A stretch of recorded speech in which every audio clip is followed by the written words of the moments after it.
welcome. Welcome to another stream. Hello, Ted. Just checking in. Welcome aboard the Captain Black Box Twitch. Jeffrey, I'll get to your question in a second. Right, I was here first. So this guy here that just spawned in, please find a different parking spot, please. Yeah, I was here like for like the last 10 minutes and there was no one else here, so thank you so much to Iowa Scotsman coming in 49 months. Iowa, big greetings to you and a big shout out, guys. If you don't know Iowa Scotsman, check out his channel here on Twitch. Nah, not second come first serve. No, hang on. What kind of aircraft is that? Oh man, these one thing I don't like about oh, there he is. He's just found out about chase plane. It just messes up some of the axes going forward and backwards. But anyways, so Jeffrey was asking if you would so how the ground speed mini handles gusts in the Airbus, and it handles it very nicely. That's what it's there for. Ladies and gentlemen, welcome aboard the Captain Black Box infotainment experience. And Jeffrey, new subscribers, hang on, I'll get to you in a second. So Daza, thank you so much. Thank you. Daza up coming in with a Twitch Prime. That's really kind of you. Thank you so much. Nice round of applause. Yeah, so usually you would not really mess about with any, gust additives like you would on the 737, let's say. However, I have done, so flying the Airbus IRL, I've done the following. So whenever there has been like, 30 knots crosswind, then I may have added another 5 knots on top of the normal V approach speed. But usually you don't mess about with, with adding anything regarding gusts. That's what gusts, the ground speed mini is for. It keeps your energy level.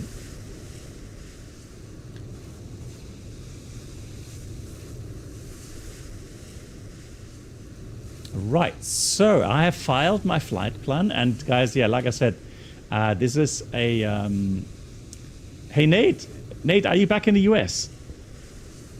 So if you are, I hope you had a good flight back.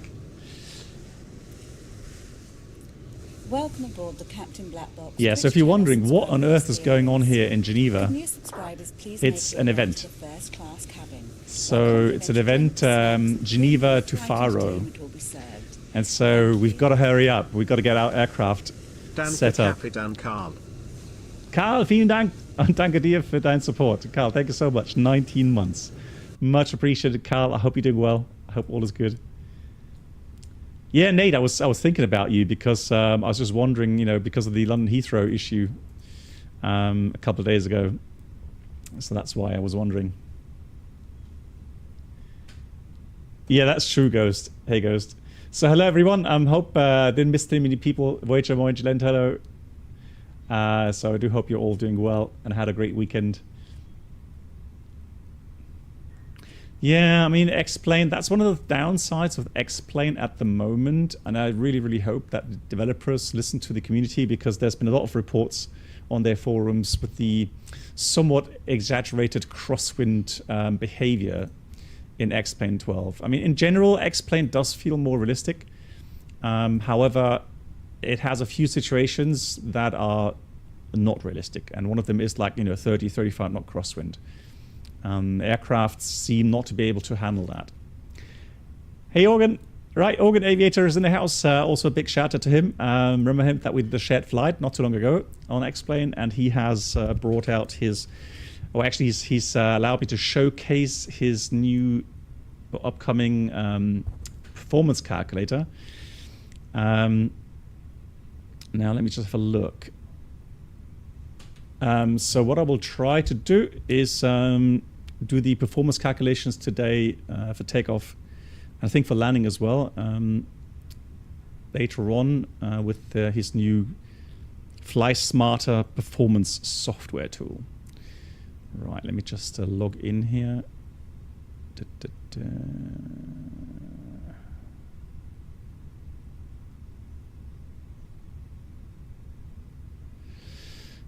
All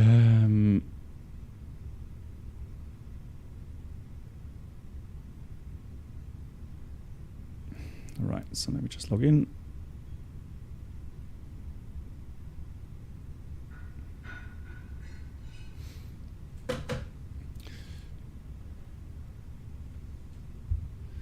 Okay, just Takeoff for now. Okay, just for the Takeoff. Okay, for the Takeoff, we'll use the calculator. Right. So let me just quickly fill out all the stuff here in the MCDU, and you guys are all pros in doing that, right? You don't need me to showcase that to you. And then I got a question from Coke. Hello. What happens if ground speed mini target is above VMC stabilization criteria? No, so the ground speed mini is the magenta speed dot, a speed cursor on your prime flight display, right? So, I mean, usually it doesn't jump in the real aircraft. It moves somewhat, but the cool thing is, so here's the thing. Imagine this.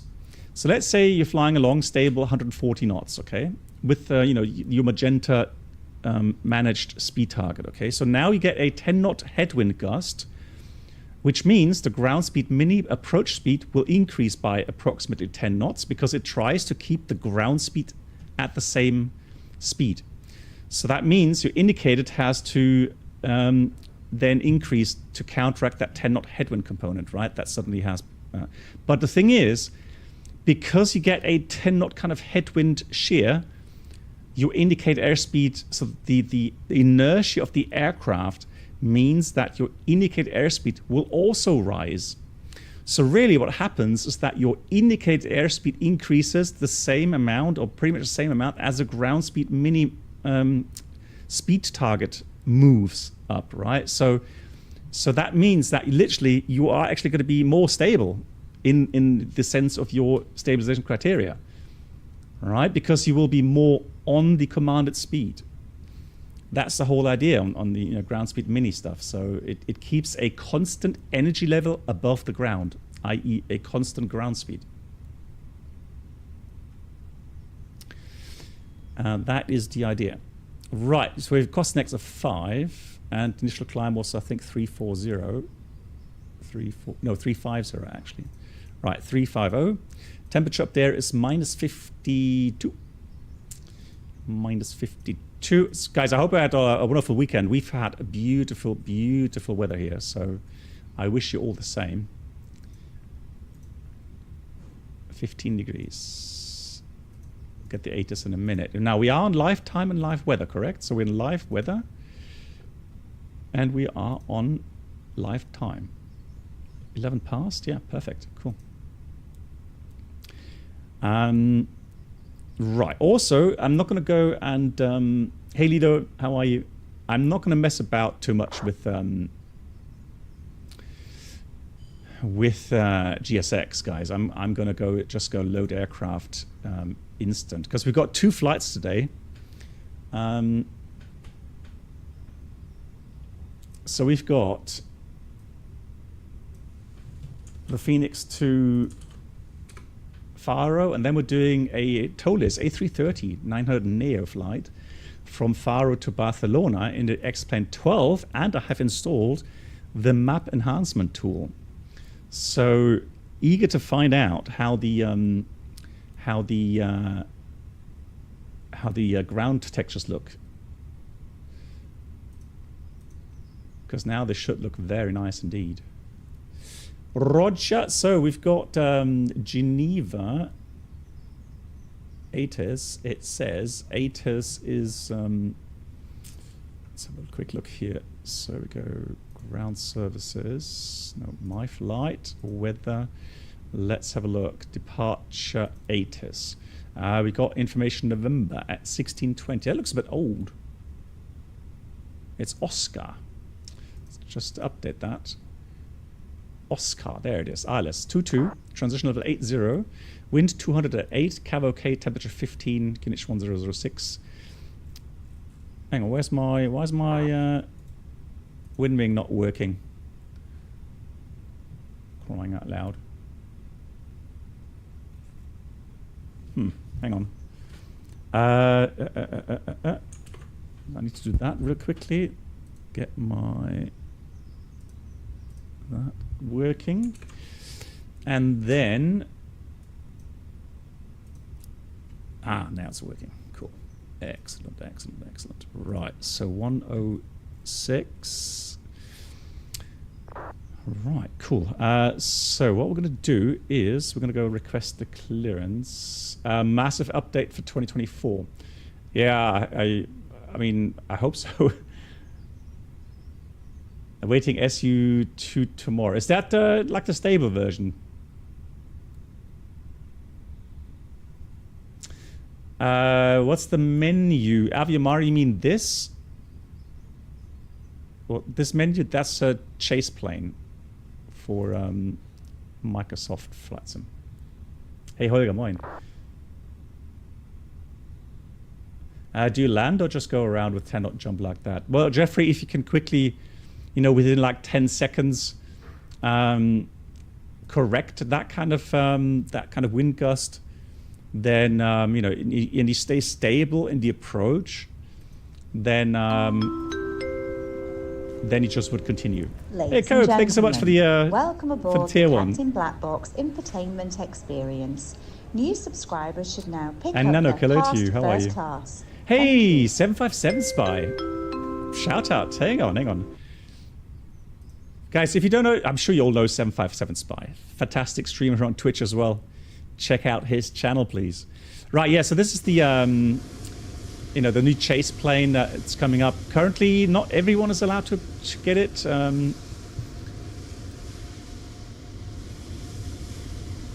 Hey, Mark, hello.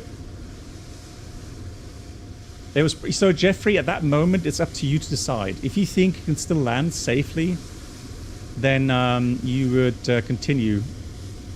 But if you think anything that you think the aircraft has become unstable or the approach has become unstable, somewhat unsafe, the best option is to go around. Yeah, it's an event. So Geneva Faro event. So that's definitely a huge event today.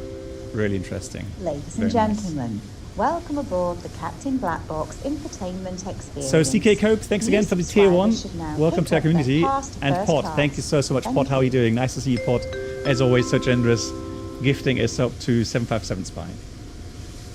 Thank you so much.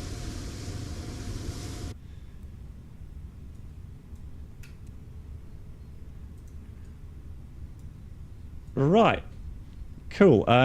Now in the meantime, let me have a look. Do we have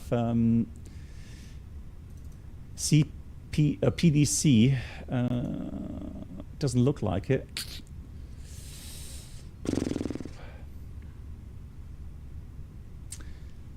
Yeah, probably not.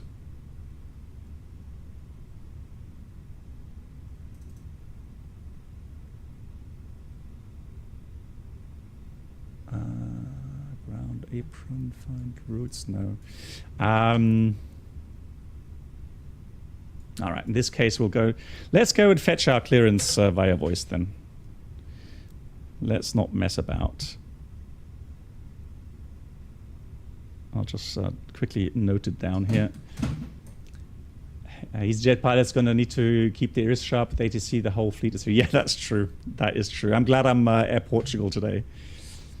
Frequency for ground is 12168, it seems. And I've already seen MAN take off. Air Portugal 16151731 with information Oscar code 81006. Request clearance to Faro. Air Portugal 1645, number 7 for clearance, I'll call you back. And I'd like to jot in here also. Oh, hang on. Where's my push to talk here? Stop this 5 on Yankee, number 8 for clearance, I'll call you back. Number 8. And so I guess it'll be number 9, Air Portugal 711, information Oscar requesting clearance as well. Air Portugal 711, that's correct, I'll call you back. Standing by. Okay. Wow, guys. Okay, so we got some time to prepare. My God, number 9. Are you freaking kidding me? Let's have a look now. Sim settings. 65 Charlie, information Oscar, runway. So this will be one of the events, to be honest, where it would make sense to actually have PDC. Asterix 65 Charlie on rate 2, cleared Faro via the deep pool 1 Alpha departure, clandestine level 90, squawk 4026. Alright, let me start APU here. Ready for startup now, Asterix, push. 65 Charlie, Roger, your number 10 for startup, target 1737. You're number 10 for startup. Oh no. Now, I'll give you a briefing overview in a second. Let me just quickly get everything in here. Faro. So Faro. 121.855 for Swiss 1035. Thanks for the service. Bye. Good evening, German cargo to Echo Papa. So Faro has 290 at 11.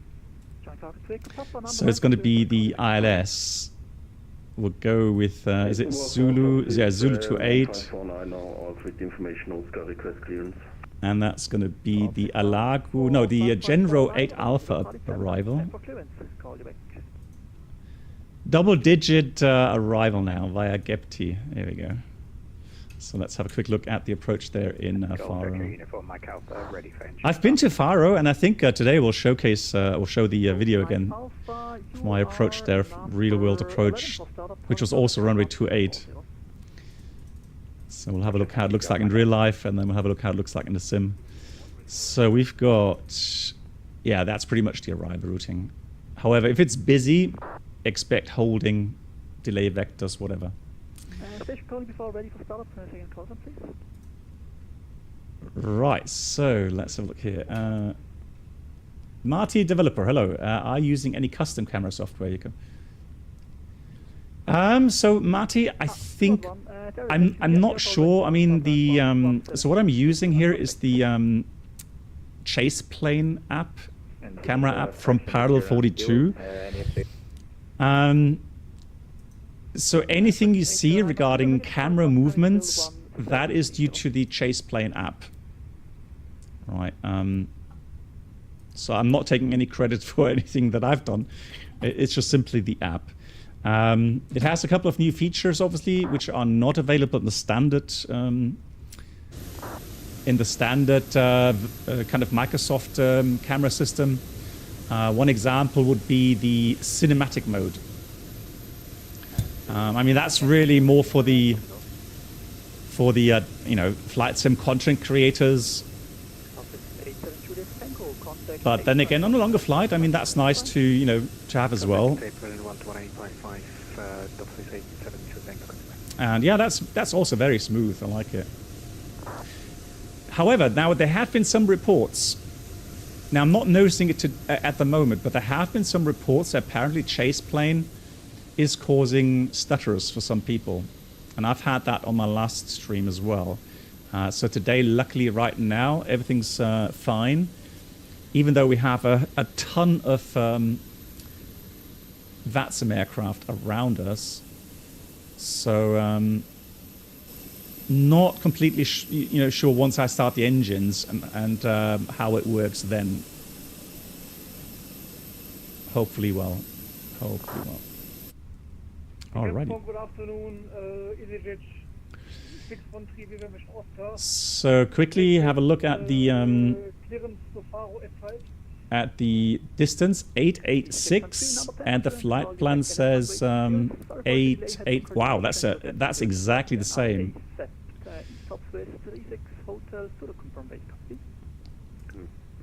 So have a look here, 886 miles total routing. So that's perfectly in line. Incredible. So we'll do wind request.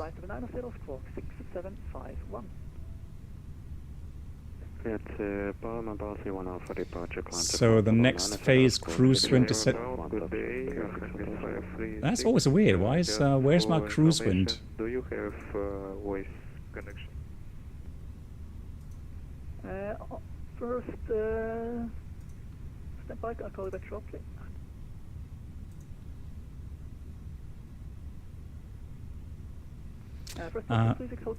Let me just have a quick look here. What I'm going to do is I'm going to go to pilot to routes. No, it's not routes. Does it have it here? Hotel Zulu, Roger, your number 11, target start time 1745. Yeah, pilot routes. There it is. So what we'll do, we're going to call this Geneva Station calling for a radio check before Faro 1, but please check always. and we'll store the if active you're flight plan. transmitting over somebody else was already transmitting when you started your radio check. It doesn't seem that's it's not working, is it? Airport 164, All right. Anyways, then we have to check the flight plan page for that. Everyone 11855. So we've got departure to Depol. Then it is the Uniform Yankee 305 And Iguana 624, current available, confirm ready, copy. to Lerga, then direct Minso, direct Narak, Iguana 624, information direct runway Alpha Golf November, direct LaTeX, direct Papa November, direct Mipro, direct Delta Golf Oscar, and then it's Lima 14, We're clear to sorry, direct Nea, and then it's Lima 14, Adino 90 scope 1000, Iguana 64. to Elva, direct Alagu, Uniform Zulu And we're ready, Iguana 222, and then the arrival route. So that's all correct. Iguana 64, number 12, target started time 1. I am not sure why. 624. Let's try that again with a request. Sometimes you have to request it twice. Current available, confirm ready, copy. Yeah, fully ready. Space 2 to Bravo, information Oscar, runway 22, clear destination Berlin via the Social 1 Juliet departure, climb flight 39 squawk 1000.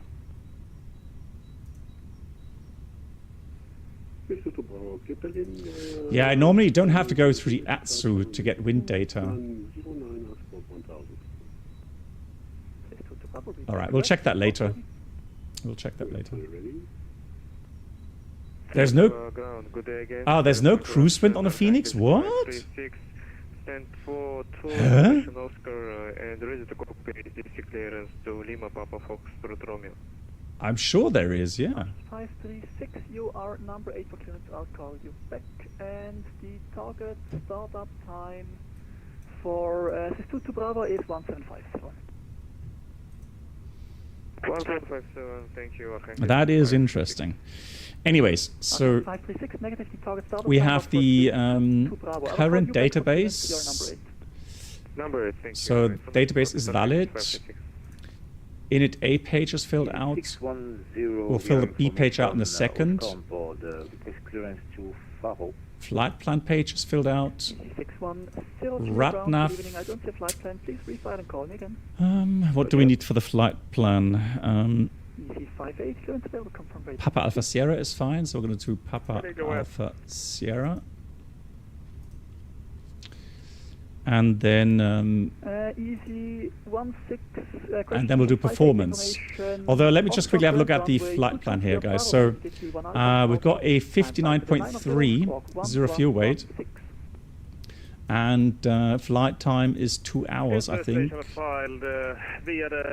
2 hours 6. Extra fuel half an hour for holding, potential holding. Init A page. Cruise so Spy, yeah, you are correct. If you want to do an average wind, you would have that here, like headwind component, tailwind component. You can put that in here. However, usually when you upload a wind, the wind data, you would get both. You would get the climb, you would get the cruise phase and the descent phase.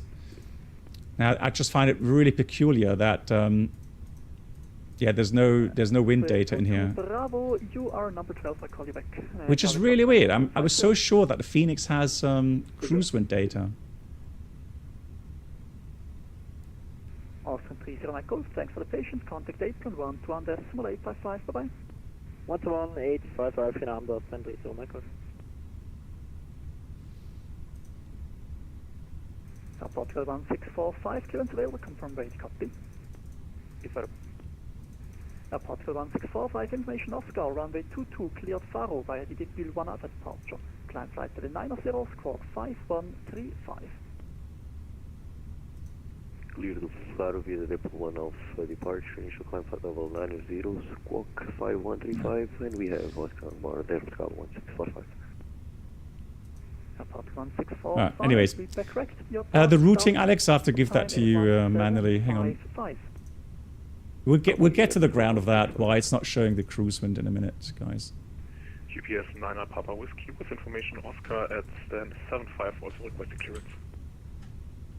GPS 9 Papa Whiskey number 8 for clearance, break, easy 83 Romeo Zulu, contact apron 121.855, bye-bye.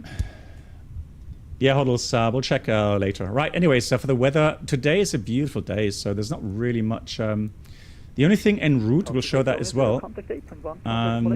So we do have some thunderstorms en route, and I'll show that here. So you can see here that going past Lyon. So behind Lyon, there's just some thunderstorms here to the south, so in this area. So we'll have a look later how that looks. The rest is fairly good, and maybe in the approach some weather later on. We'll see how that moves, and then if we have to avoid or something. But otherwise, we have Faro currently 318, and could be gusty from time to time, but later becoming 310 at 10. Hey MAN, you're already airborne, right? I think I saw you being airborne a few minutes ago. And Lisbon, the alternate windy.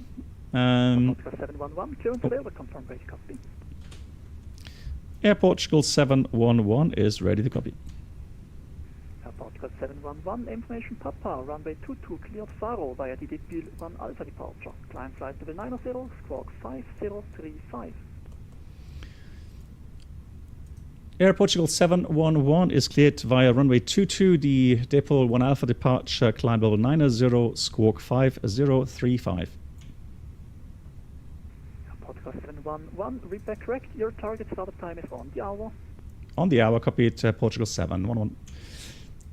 On the hour, that means... Contact 811, thanks for the patience. Yeah, my pleasure as always, 121-855. Have a great evening, Portugal 711. Negative, that was for Swiss 211. Oh, Swiss 211. Portugal 711, ground. Yeah, sorry, that was for the Swiss copy. I'll stay with you to Air Portugal 711. Correct, and Swiss 211, Geneva ground. Yeah, 1-1. I only heard like 1-1. I was like, oh, okay, that sounds good. Over the ground. So on the hour, that's 30 minutes delay. 211, a lot of similar calls and some frequency. Sorry about that. It's not my fault. Just saying, it's not my fault. They all have the same call signs.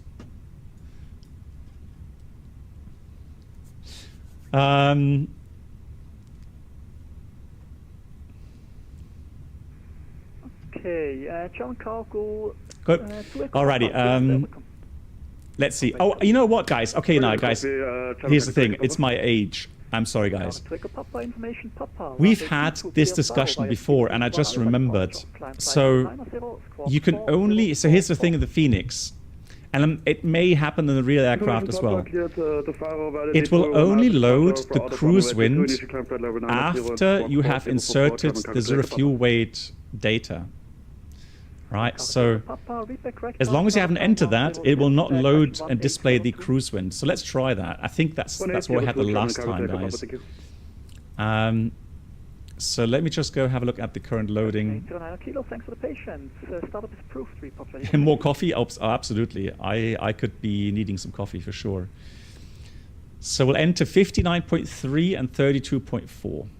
Impression 8 kilo, readability was 0/5. Check your microphone. And then we've got a block fuel of 9.6. And we'll check that real quickly with the OFP.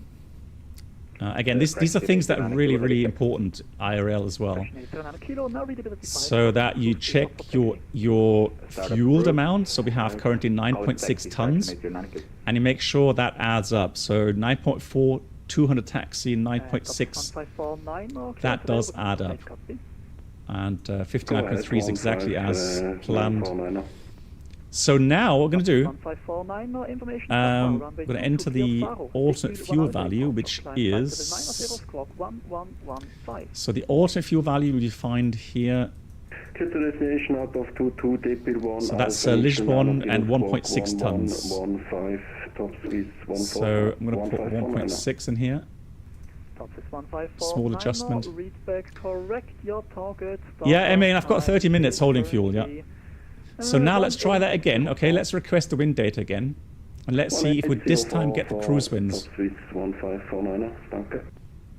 Easy 221, contact 8.1, So I've uplinked and inserted that. Let's have a look here. Active winds. And there we go. And yeah, we've had that last time. And now I remembered. What's the OFP? I'm using the Lufthansa format. Hey Nico, how are you? Nice to see you. Easy 221, Geneva ground. Roger, low. So let's do a secondary flight plan. 121.855. Copy active. And then also, what we're going to do is I'm going to have a look at my charts here. Geneva is fraction 809 kilo, ready for taxi. Fraction 809 kilo, taxi, holding the Yankee. So Geneva has NDB 1 departure, which means I'll enter that in a minute as well. So 2920 and 3420. Runway 22 on the north apron. Enter that here. And the engine out is 3100, and it's a special engine out procedure. Yeah, we had a chart change about a month ago. I think we have to change that because just the intersection to your left. Probably we don't have these VORs anymore. I think there was a change. Yeah, I think we have to change that slightly. So it's 275, contact apron 121.855. Over to apron 12. Yeah. So I think I've already looked at this. So I have to change that that file. The Geneva fraction 809 kilo. So that's 10 miles. I would say we're going to do just do Depool and then left turn to Golf 608.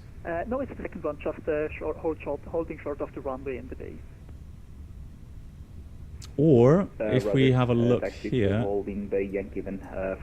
at the approach, so the ILS-22 approach, that's Sapre. 613, clearance. So that's what we're going to do, guys. We're going to go forward until we hit 613, roger. 613, information. Passeray, runway 22, clear Faro via and then left turn climb flight for the 90 squawk 773. to Sapre. That's easy enough. Yeah, I mean, I think that's also good. So let's do this. Fix info. Lima Sierra Golf. So it's going to be radial 224. And then Papa Alpha Sierra. And then we'll turn towards Sapre. 7730. Acceleration is 3,100. That's fine. That's good enough. Okay, so now let's let's do now the calculations here. Squawk 7730, EasyJet 613. E613, read back correct. Target startup time is currently 1805. Startup time 1805, EasyJet 613. 65 Charlie, thanks for the patience. Startup's approved, report ready for taxi. Startup approved, good go, Astronaut 65 Charlie. Geneva 800, Easy 83 Tango, ready to check. Easy 83 Tango, Geneva. Okay, so this is again, this is the new upcoming app release. I think Organ is tomorrow, right? Yeah, so Organ Aviators on YouTube. If you have any questions. So let's have a look here. Let's do Geneva 22. We'll do NDP 1, full length. The wind was Look at the latest Change your ATIS. 536, clearance available, confirm rate, copy. So we have 220 at 10. 536, information Papa, ready to copy ATC clearance. And if available, The temperature we are ready to is depart 14. from Bravo intersection. QNH is Archangel 536 1006. probably not available, but you can... runway is dry, anti-IS off, information takeoff weight is, let's have a look here, takeoff weight is approximately 68.7. Information Papa, runway 22, the pool 1 Oh, tons, right, 68.7. Takeoff thrust flex, config will do 1 plus F, air conditioning, let's try on, let's compute. Read back correct, target startup time is 1808 for you. Okay, thank you. Startup time Right. 1808, Archangel 536. And goes Mike Alpha, startup is approved, report ready for taxi. Startup approved, will report ready for taxi, Golf Mike Alpha. So there we go. So it tells us that we have a 1 plus F, flex 67, and the speed's 156, 156, 156. Takeoff left and receive number 4, I will call you back. Roger. Engine out, it says 2004. Now I've got different values there because of my company values, and green dot 222, which looks okay. Good evening. So max takeoff weight is 88 tons, and we need a... We have a stop margin of 665 meters. Very nice. What we're going to do, I am going to go and have a look at the FENIX values. 625 Kilo Bravo, you are number 5 for clearance, I'll call you back. Let's see how they compare. So dry runway. Fully ready. That's the same values there now. It tells us, yeah, 1. EC 58, you're number 5, target start time 1. And so now it's here it says 59 flex and somewhat lower speeds. Hey Lee, wie geht's dir?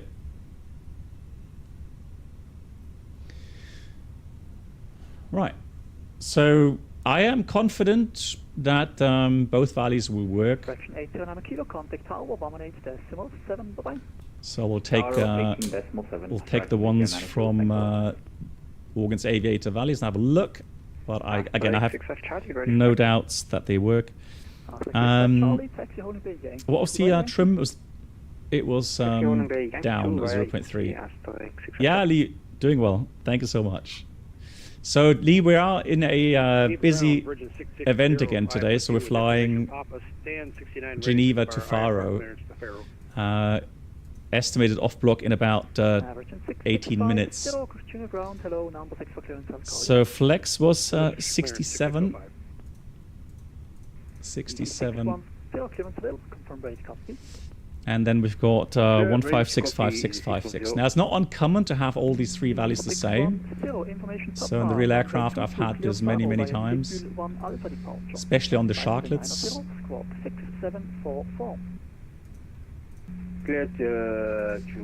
Transition 7000, correct. NVP 1. Initial climb 9000. Looking good. Was squawk 6. Sorry. Yeah, that's all right. I think we're good. Right. Oops. That was my pen. Hold on. 6744 and the initial climb flight level 900.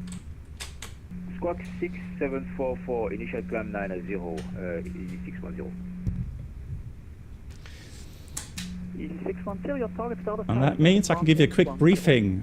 320 CFM engines, technically all good. We have ordered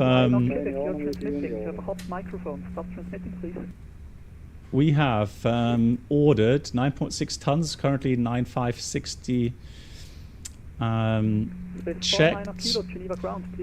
Gives about half an hour.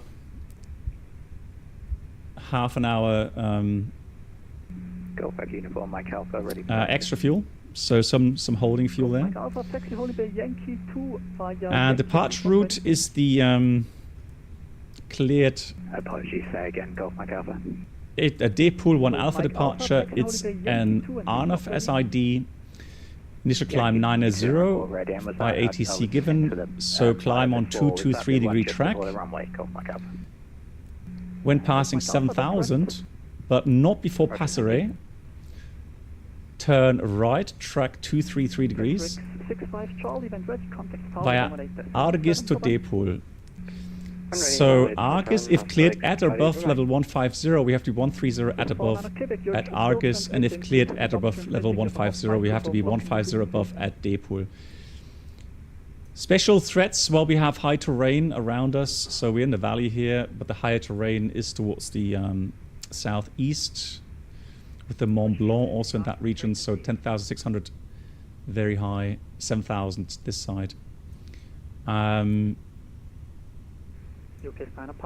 Right, anything else? Special threats? Well, it's very busy, isn't it? So if you look at the tower view here, I mean, it's a beautiful evening, gorgeous, gorgeous weather, but man, it's busy. So lots of traffic, keep our ears peeled, eyes peeled. Right, anything else? So if you guys don't have any questions, we are going to read our first checklist.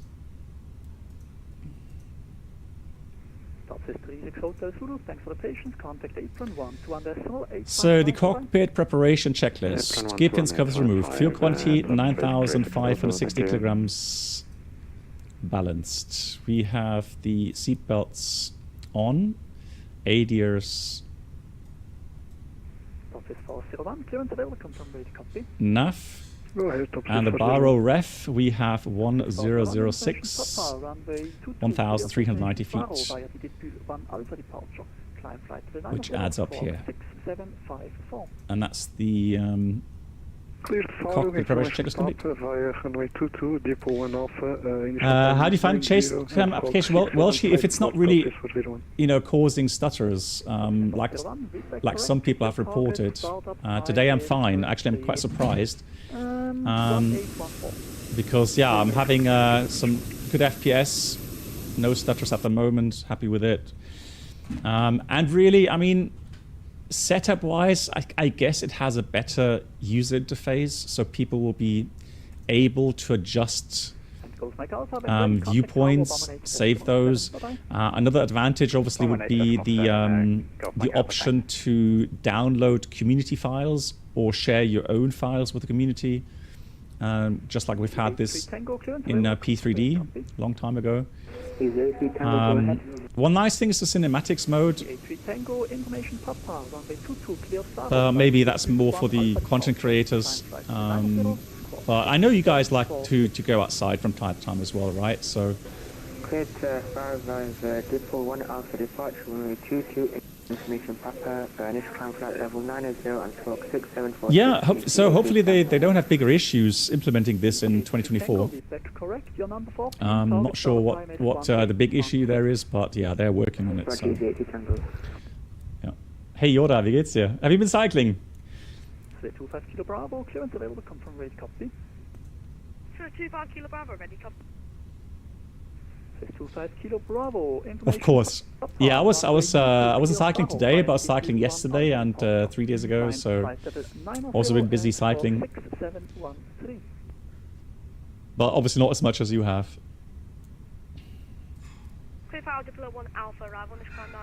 So that looks all good, which means what we can do.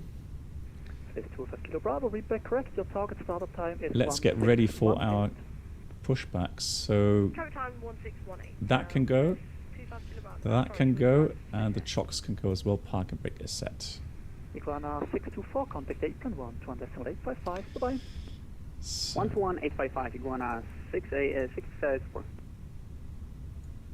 Ground, hello, hotel, requesting VFR. 340 kilometers in 6 days. Crazy.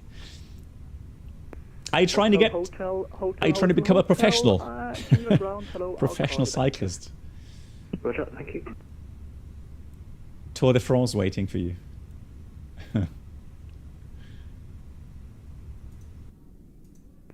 Virgin 6605, clearance available, confirm ready, copy. Virgin 6605, ready to copy. Virgin 6605, information Papa, runway 22, clear Faro via the Depul 1 Alpha departure. What was the call sign, Airbus 5? I missed that. What call sign do you mean? Alright, that's runway 22, Dupo 1A for the departure, flight level 90, transponder 5060 for Virgin 6605.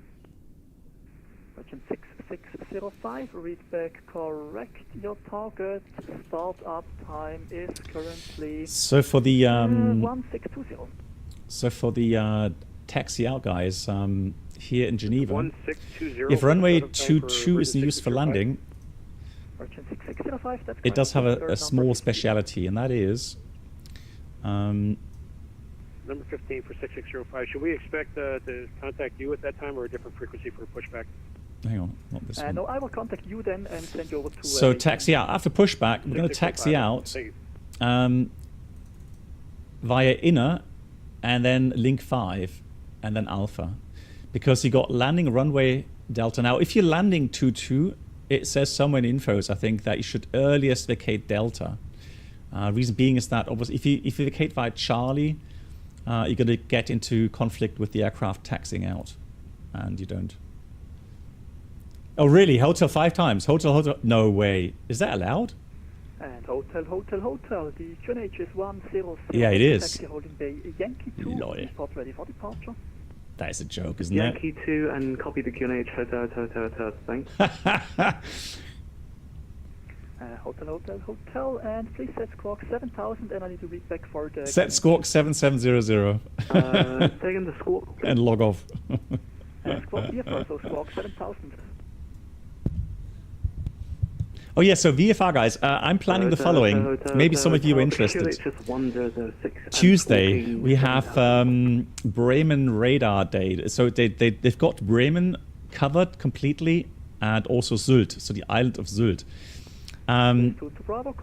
So the idea is to do a VFR flight on stream, on VATSIM, flying from my home airport Bremen with VFR procedures, and then go to Sylt, which is up here, beautiful German island.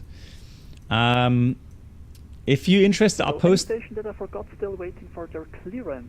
I'll post the routing. So the routing is roughly departure to the north out of the CTR, and then along the coastline, and then we go Echo 2, Echo 1 arrival here into Sylt.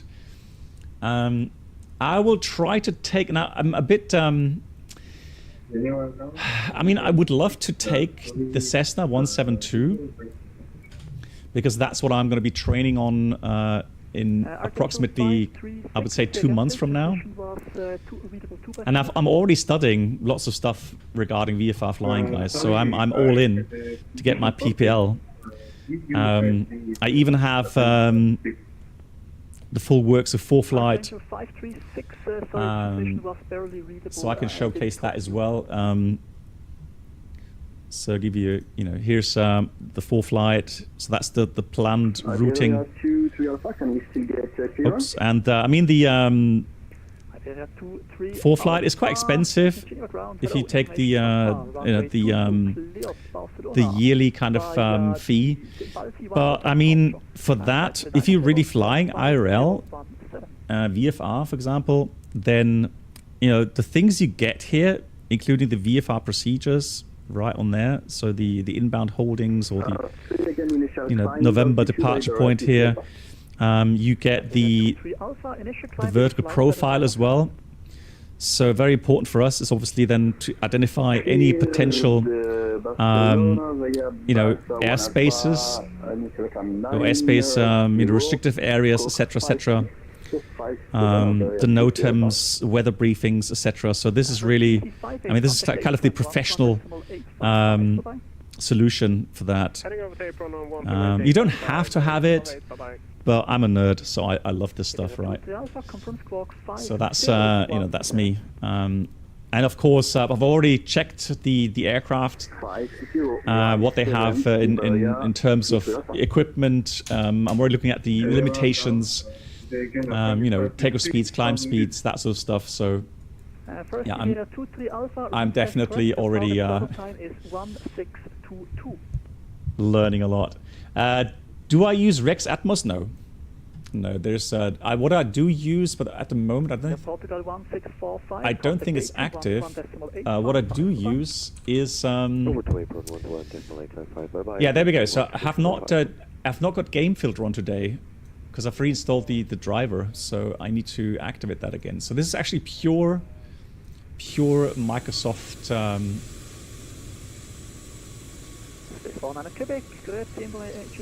Nothing on top.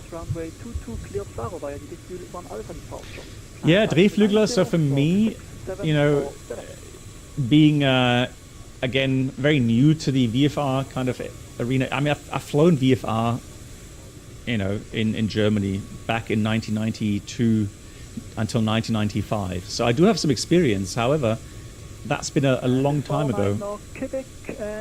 And I have, you know, things have changed. For example, the airspace, right? So now you have transponder mandatory zones, you have radio mandatory zones, etc., etc. So, you know, airspace Foxtrot literally is gone. That's now replaced.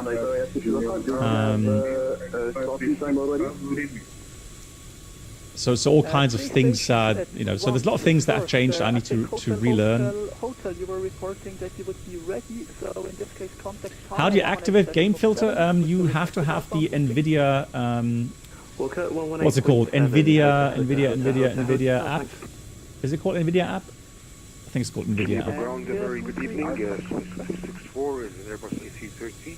And through that, you have to activate the game filter, and then you can actually call it up in the game.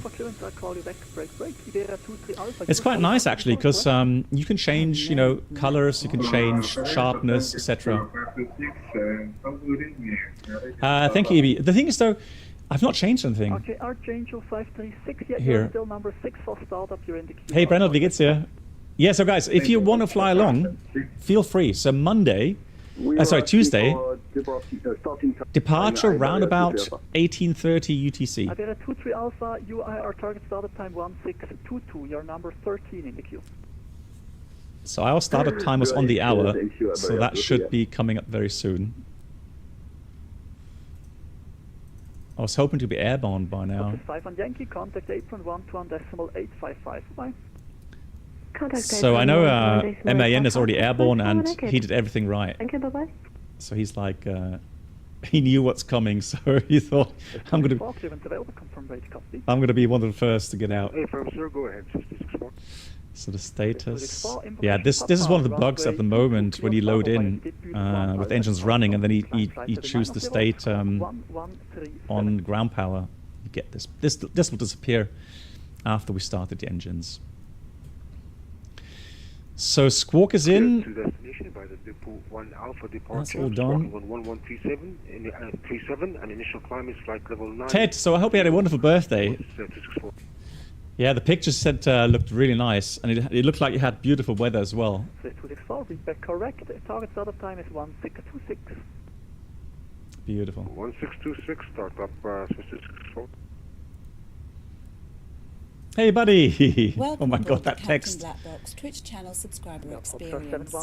Could new subscribers please make your way to the first class cabin? Okay, copied Portugal 711, will contact 121.855. Thank you so much, bye.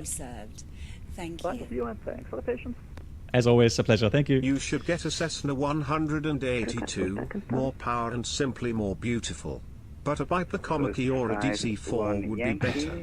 But bear in mind that you can quickly become one of the unlucky pilots. Most of them only do their minimum VFR hours because no, not me. VFR is... I know what you mean, buddy. First of all, thank you for the 92 months. And I appreciate that very much, buddy. Thanks for all the support, for that long time support. And yeah, like I said, I'm going to be taking this seriously. Geneva ground, hello. The Air Portugal 711, stand 11, ready for push.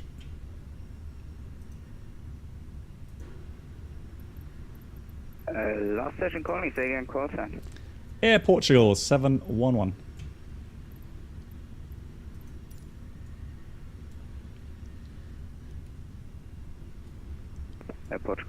711, stand by, can't find you, give me a second. Yeah, so here it says stand 11. I just switched on transponder. Hope it comes through. Hello, Captain. We are ready for pushback.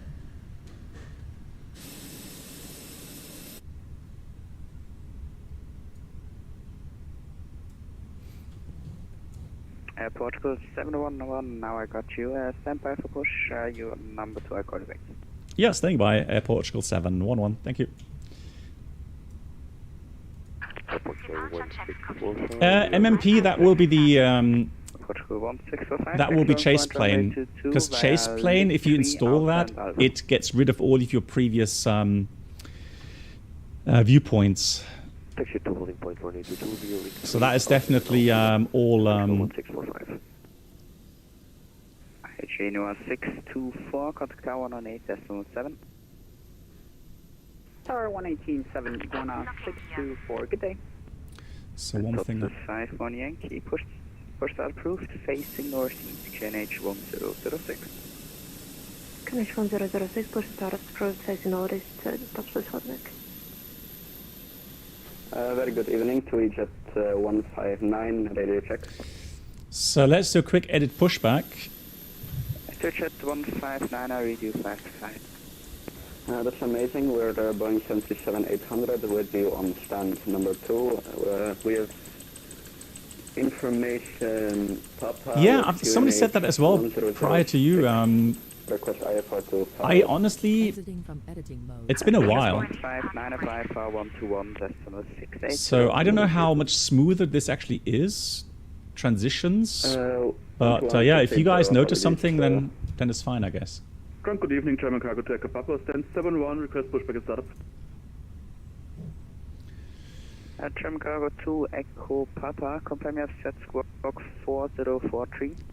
Hello to Squawk 4044. New Zealand 321. Hello to you, or 321. 4043. Good evening to you. Have a great flight. Leads to Tenerife. Nice. Okay, nice. we changed that to Squawk 4043. How's the weather in Tenerife? Is it still windy? German Cargo 2, Echo Papa, stand by, I'll call you back shortly. Hey, NATO say, I have no idea why that would not be working. 711, push start approved, facing southwest, QNH 1006. Pushback approved, facing southwest, QNH 1006, Air Portugal 711. Southwest. Huh? Guys, how do I... Hang on. How do I redo the... Oh, there we go. Change direction.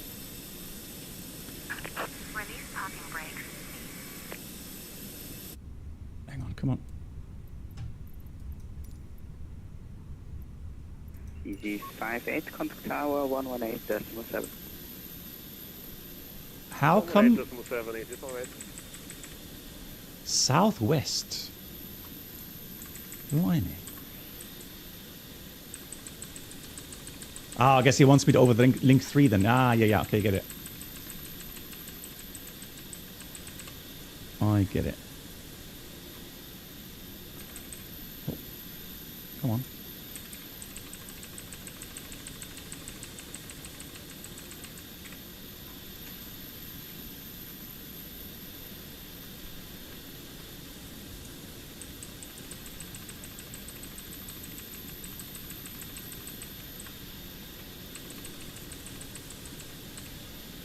Exiting from editing mode. Top switch 590, request up.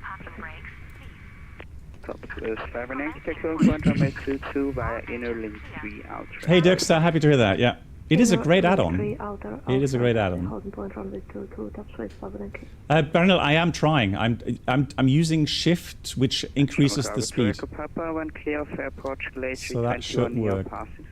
Right, let's do the rest of the items here.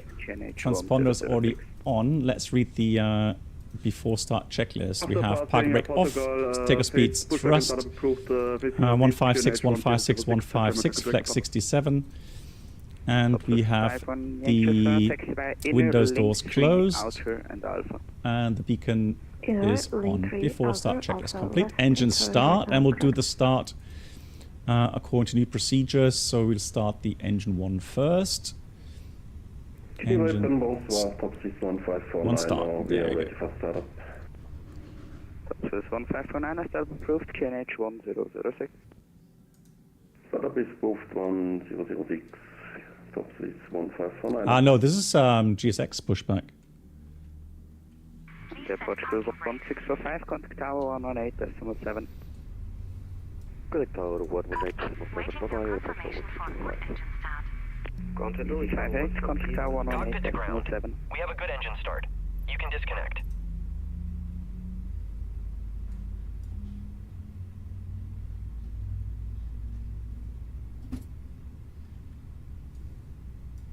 Starting engine 2.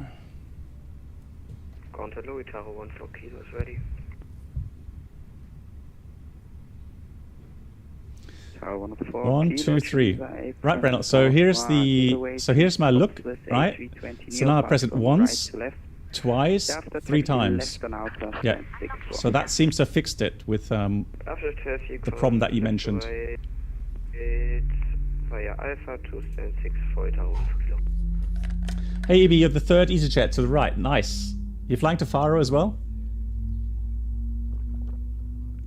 Tow truck disconnected. Bypass pin removed. Left is clear. Right is clear.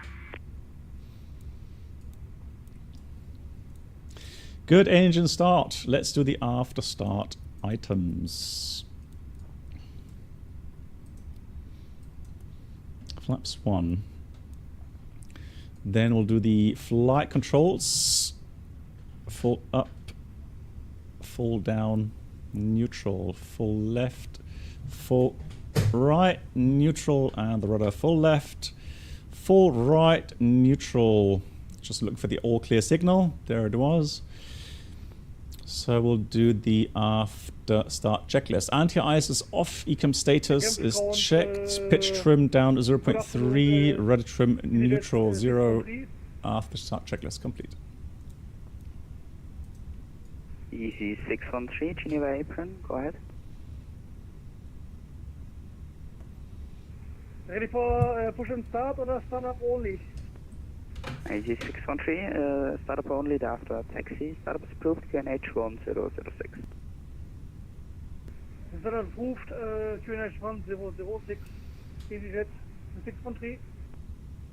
Air Portugal 711, request taxi. Air Portugal 711, taxi holding point runway 22 via inner link 3, outer and alpha. Inner, link 3, outer, and then alpha, holding point runway 22, Air Portugal 711. Right, so the inner is only like 20 meters. So then comes link 3. Cargo 2 Echo Papa, taxi holding point runway 22 via alpha. Here we go, left side clear, right side clear. And German Cargo 2 Echo Papa, contact. So it will say that here, link 3 on the ground. Brake check. Thank you, bye-bye. Brakes are working. Taxi 1549 ready for taxi.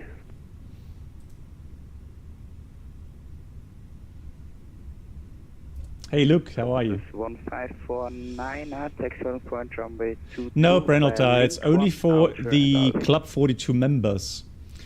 So if you like me and you bought a lot of add-ons from Parallel 42, you may be in the club. Bye bye. Contact tower 118.7, top space 5, thank you, goodbye.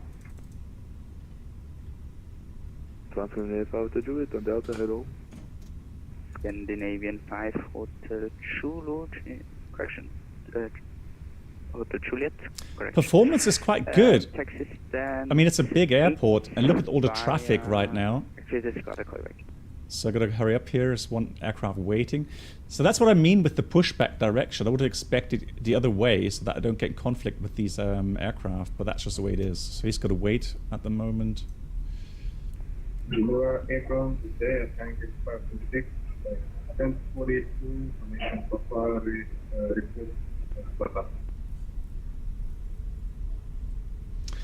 Brennell, I would think so, yeah. I mean, it's already pretty stable.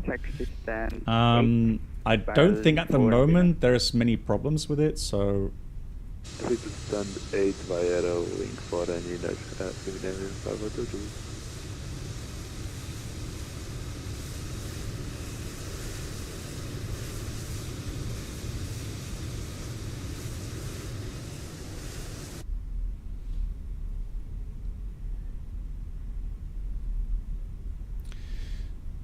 Alright, busy. Okay, so all the way Alpha, runway 22 holding point, just waiting for the cabin to become ready. I'll get that on, get some lights down here. Last station calling your readability is very low. And there we go. Cabin is ready. Yeah, Organ, I have no problems. I think they will work. I appreciate that. Thank you much. This 1549, give way to Scandinavian A320 passing from left to right after. So config test is normal. Give way to the Scandinavian Taxi checklist. From left to the right. Flag controls checked. Flap setting. Config 1 plus F. Radar PWS is on and auto. Archangel 536, 1042. Request startup. Engine mode selector is normal. Portugal 711, contact tower 108.7. Have a nice day and a nice dream. Bye bye. Thank you so much, guys. 118.7. See you next time. Air Portugal 711. That's really kind of them. I love that. 18.7. And so we got ECAMIMO takeoff, no blue, and that's the tax checklist completed.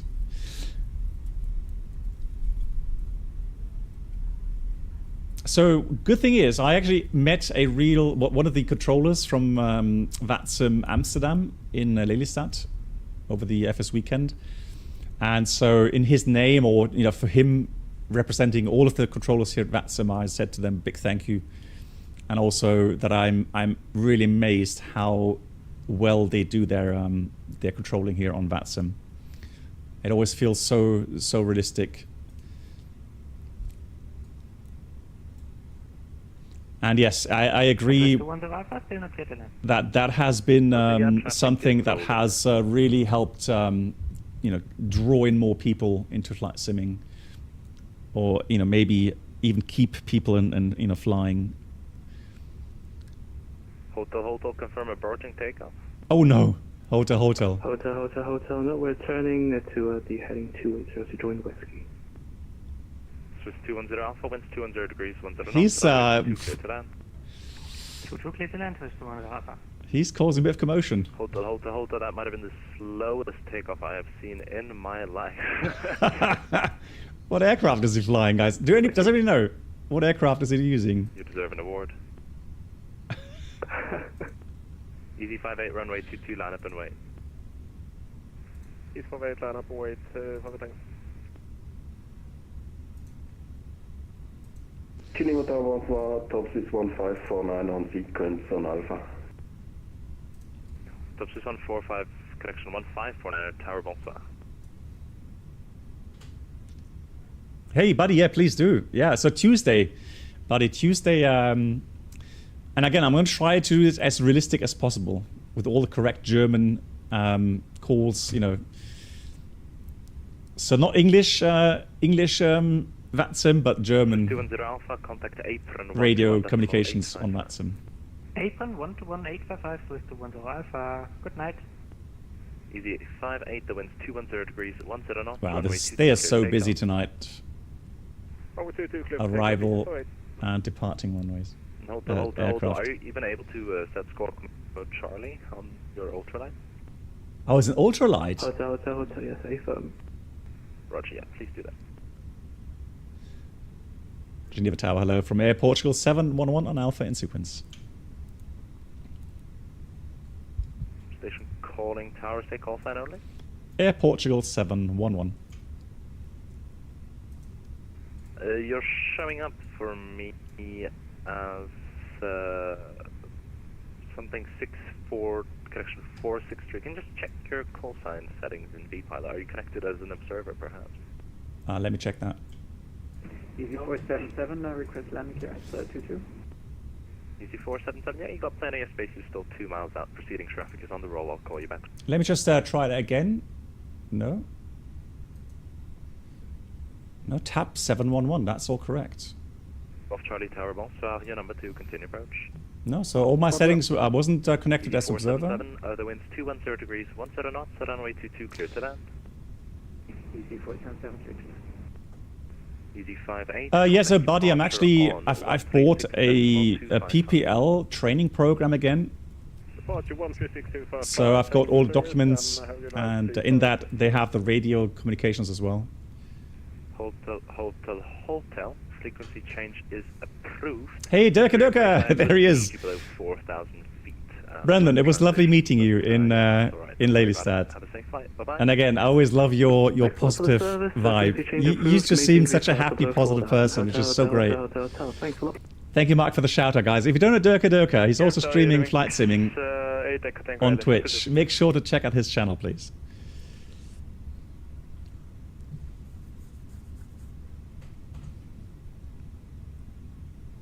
Buddy, okay, thanks for that. I'll make a screenshot of that and I'll check it out. Easy 58 still with me?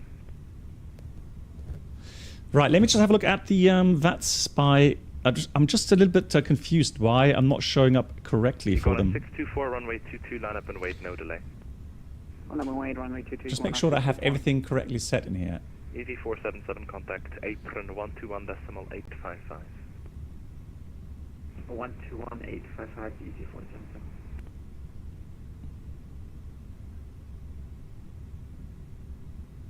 No, I can see myself on VATSIM as TAP 711. Portugal 711. Just checked. Everything's set to Tango Alpha Papa 711. You're going at 624. The wind's 210 degrees, 10 knots. Runway 22, clear for takeoff. Please keep it rolling. Clear for takeoff, runway 22. You're going at 624. The Air Portugal calling before, say again? Yes, so I've checked my values. They're all saying Air Portugal 711, so I'm not sure what's going on there. Yeah, now it's all good. Great, thanks so much. All right, then I'm happy.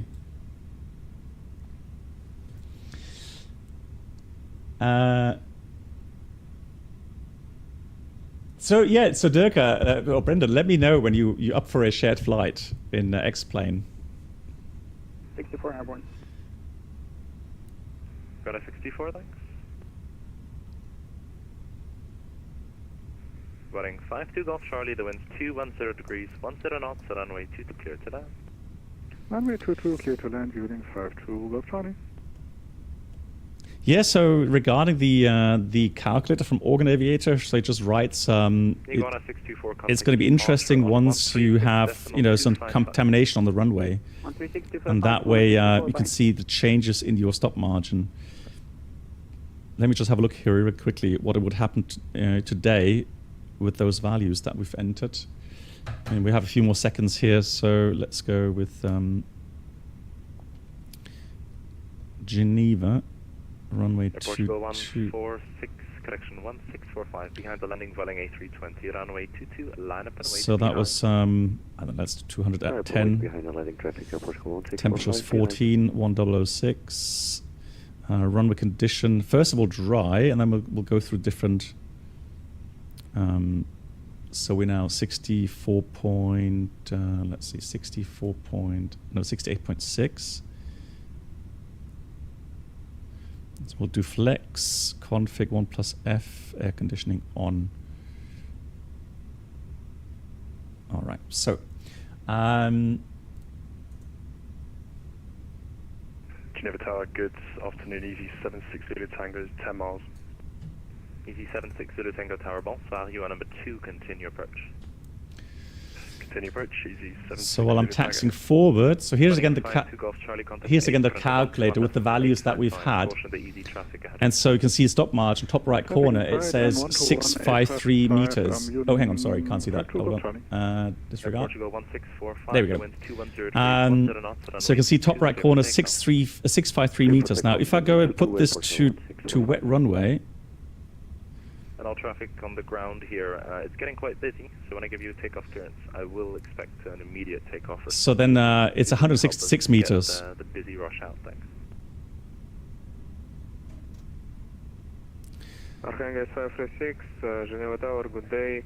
Approaching taxiway Bravo. And then contaminated, it goes down to flex 59 536 Tower, bonsoir. with the same speeds, and at only 25 meter Again, please, stop margin. Continue taxiing or So those conditions, it would be Bravo. a pretty much maxed out. Negative, continue taxi. Although you can still increase the or decrease the flex value. Continue taxiing straight ahead for link Archangel So indeed, very nice indeed.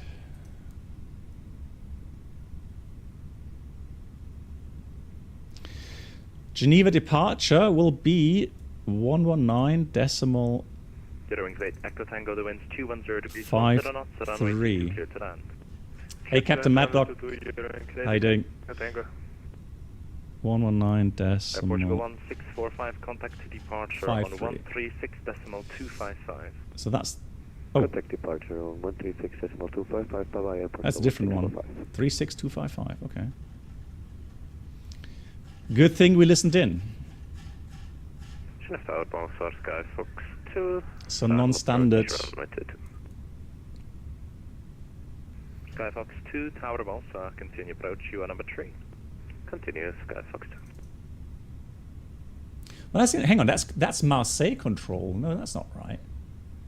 Oh no, disregard. That's Marseille Geneva approach. 136255. Okay, got it. Hey, SI 120, how are you? I'm doing well. How are you? Bonsoir. Yeah, buddy. Yeah, some of those calls in German are a bit weird. I agree.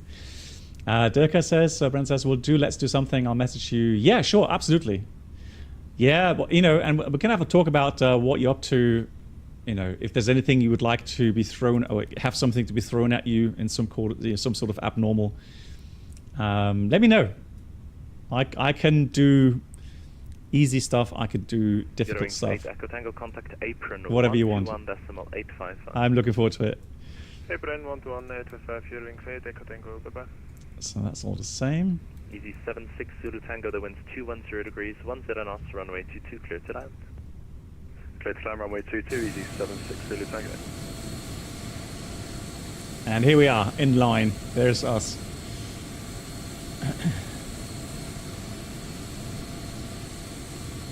Yeah, Brendan, fantastic.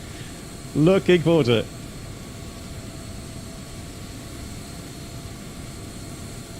Wow, and there's more aircraft coming for departure. Crazy.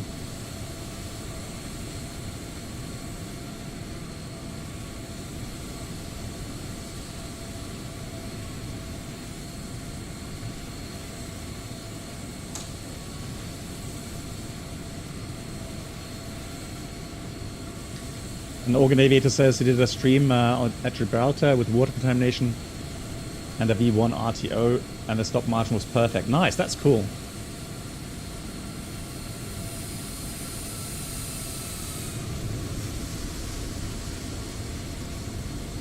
I have to say, if I'm not German cargo advertising for German cargo for chase plane.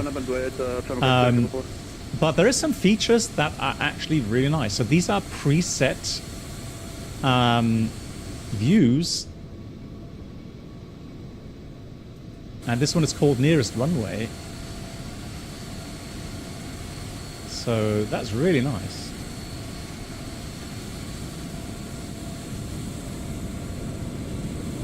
Nate, yeah, I agree. These events, you have to have some patience. 76 Zulu Tango, contact apron 1. But they are so much fun. They are really a lot of fun. So German cargo 2 Echo Papa, the wind's 210 degrees, 10 knots, runway 22. Well, that's the opposite runway now. 22 cleared immediate takeoff, German cargo 2 Echo Papa. Okay. Topsis 5 on Yankee, continue taxi up to the Cat 1 stop bar, please. So SE, you updated the BIOS yesterday, and now it runs. Oh, that's interesting. So. Taxi Cat 1, Topsis 5 Yankee. Wonder what went wrong there prior to your update. This is called Chase Plane. At the moment, it's It's only available for those that have a, what's it called, Club 42 membership on Chase Plane. Now, please don't ask me how to get that. I don't know. I only saw that I bought literally every add-on they have, you know, to have it here on stream, whatever. And I quite like most of these add-ons they have. Not all of them, but most of them. So for some reason, I was a Club 42 member and I was able to get a early version. And so that's what I've been using lately. Skyfox 2, the wind's 210 degrees, 10 knots, runway 22 clear to land. Runway 22 clear to land, Skyfox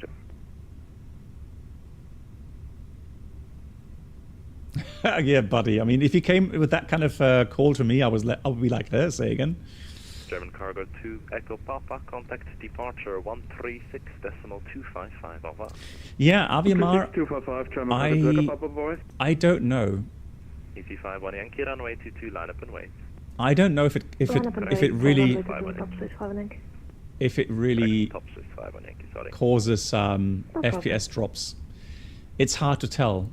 We went from Scandi to easy to top Swiss. Eventually we get there. Ah, okay, easy. Hey, Yeah, Dankeschön. absolutely. Schöne Grüße. So Easy says, so you have to spend 42 euros to become a member. Okay, that's interesting. Okay, I see that. I didn't know. Right, I'm going to go and hold at the short hold line. Guys, I'm going to be concentrating now. I don't want to be missing any calls and upset the controller. So let's concentrate on flying. Here's the threshold. Checklist has been completed. What I will do though, cabin crew prepare for departure. Skyfox 2, welcome to Geneva, contact 811. Get TCAS on, the packs remain on as calculated. And so lineup checklist, takeoff runway is 22 full length. TCAS is TARA and the pack 1 and 2 are on. And that's the lineup checklist already completed. So we're ready to depart quickly if needed. Usually, yeah, so I'm going to get the terrain mode on the... Oh, disregard. Wrong button. That's a test button. So we'll do the terrain on the right-hand side. Don't sink. Yeah, I know. Too low. Terrain. And then I'll have the radar on my side. Too low. Terrain. Glide slow. Thank you. All right, look at that lineup. You can see lots of traffic inbound. And here you can see that how the whole approach, etc., is all within the valley. So there's high terrain north and south of that.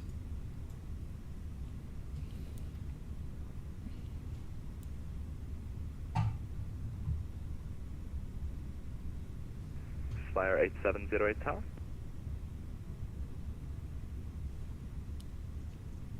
Geneva Tower, Flyer 8708 on the visual, runway 22, hello.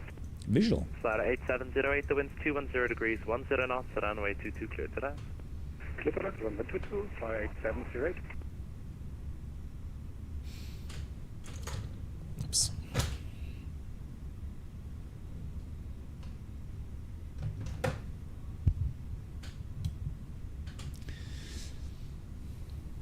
Ah, okay, Voyager. Yeah, that's true. Yeah, you have to spend the $42 on their own parallel 42 web store. Yeah. Thank you so much. Hey, ZG. Thanks. Yeah, that's true, ZG, yeah.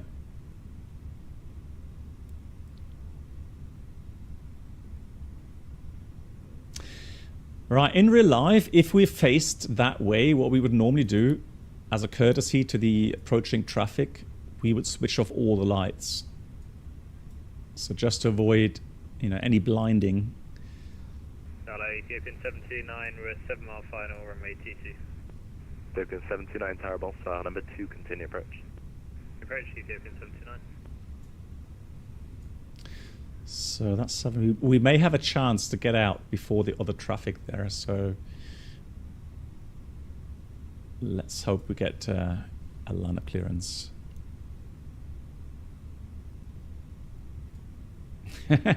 I don't want to be a homing beacon, Gillen, for aircraft inbound, all right? He doesn't have any landing lights on at all. How strange. Come on. I'm ready. 5 miles. Air Portugal 711, runway 22, line up and away. Land up and wait, runway 22, Air Portugal 711. Right, there we go. And we're ready for a quick departure if need be. Oops, not that one. Strobe lights. Here we go. So approach sector, no factor. We are ready. Touches 401 tower bomb, sir. And that's runway 22.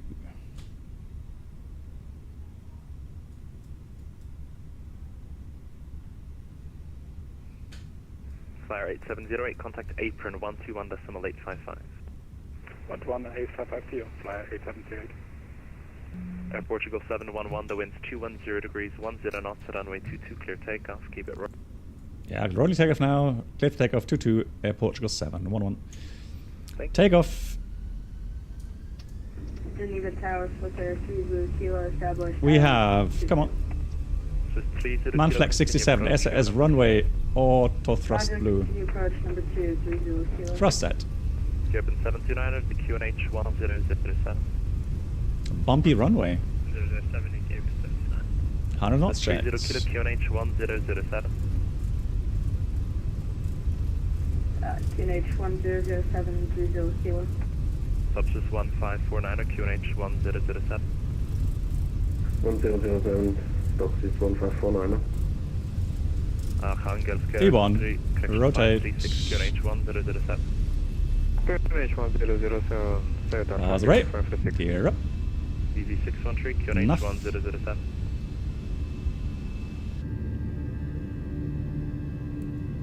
Cuban 729, the wind's 210 degrees, 10 knots. Beautiful. Runway 22, clear to land. Good on runway 22, David 79. DV 613, QNH Autopilot 1, and let's do a flyby. Turbulence here. Easy 610, QNH 1007. Easy 610, QNH 1007. UPS 9 Papa Whiskey, QNH 1007. So here comes thrust climb, SRS climb. 711, contact departure 136.255. 36255. Thanks a lot. Bye bye. Air Portugal 711. Subsys 401. Geneva departure. Good evening from Air Portugal 711, 3700, climbing level 90. Air Portugal 711, identified, continue climb flight level 190. Continue climb level 190, Air Portugal 711, 19000. Blue. As we're accelerating, let's do one more flyby, shall we?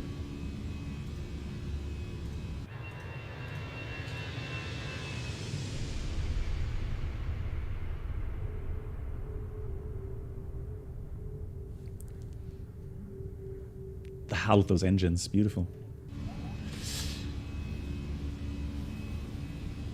Hey Crimson, good evening.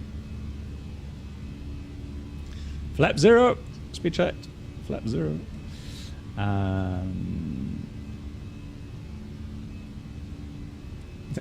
Okay, buddy, yeah, fantastic. Love Concord, hello. Geneva approach, bonsoir, Sanford, les Matenco. Currently passing flight level 150. Yeah, I'll have a look at your question in a second, Love Concord, hang on. Expect ILS approach runway 22, descent flight level 140. Fleet Guinness, for Romeo arrival, ILS runway 22, descending to flight level 140. So now we have to be above 130 here at Argus and above 150 at Depool. But the FMS says we're going to be Argus 150 or 151 and Depool probably 169. So both of those restrictions should be no problem whatsoever. A captain's departure, that's true. Straight out. Easy. And here comes our altimeters. Standard set 7.5. So the question... I have a question. What if you plan to depart via intersection, but you're not sure if you will get this intersection for departure? Do you insert other takeoff calculation in the second flight plan? No. So So usually, what you would do. November 6 Alpha descent, flight level 80. So if we go and have a look at the takeoff calculator, okay, so let's say today we would have departed out of Bravo, okay? So obviously that's going to give us a lot different. 711, no further ATC available, Monto Unicom 122.8, got flight, bye-bye. Thanks so much. 122.8, Air Portugal 711. So obviously that today is going to be causing a big difference between the full length of the runway and the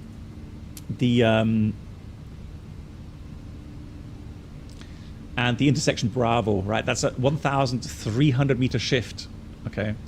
Now, so here's the general idea. All right. So if you do that calculation from that intersection, but you actually depart from the beginning, you are safe, right? Because you already have, you know, past 1,300 meters, so you're going to be at a certain airspeed already, so much better energy state by reaching that point that you've calculated with. So there's nothing unsafe in leaving, you know, if you calculate intersection, but you depart from full length, then it's no problem. Now, here's the thing.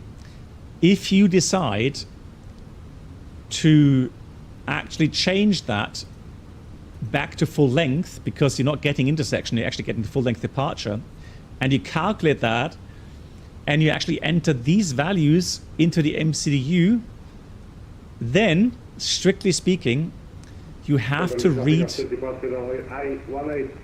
the departure change checklist.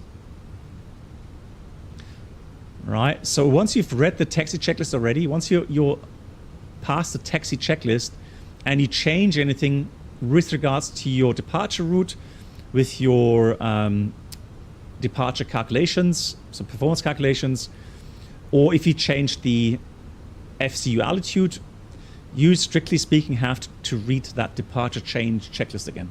Or again, but you have to read that departure change checklist. Right?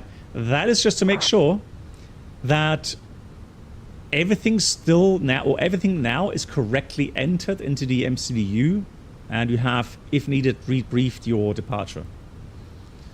All right, so that's the important thing. So what pilots do IRL, if it's not a big change regarding takeoff performance, and you know you don't have to wait long at the takeoff runway point, then just leave as is, right? Just take the shift out, but leave the rest of the speeds as is, and yeah, you're safe. No, so again, if you put everything into the secondary flight plan, you can do that. The problem is though, what happens if you do that at the stand, right? You enter everything in the secondary flight plan, including performance, right? So secondary flight plan, and then you go. I'm not sure. Does it take secondary performance? Yeah, it does, probably, right? However, then you taxi out, but then something big changes regarding temperature, regarding pressure, regarding wind, whatever, right? Then you have to recalculate anyways and rechange that. So my question is it really that helpful to prepare the secondary? It's up to you, right? It's your decision as a pilot. All right, outstar, there's no other traffic that I can see. Here's one inbound. I'm going to put this, this is above. So let's go up level 350. So we have 350.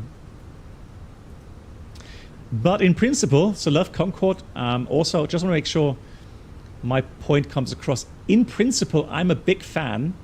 I think it's good pilot practice to utilize certain things you have in the MCDU that then allows you to reduce your workload later, right? So give you a really kind of a really critical example.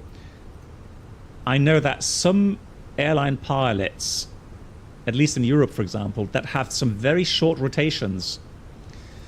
Let's say you're flying, I'm going to give you an example. Let's say we're flying Frankfurt, Stuttgart, Stuttgart, Frankfurt, and we only have like 25-minute ground time in Stuttgart.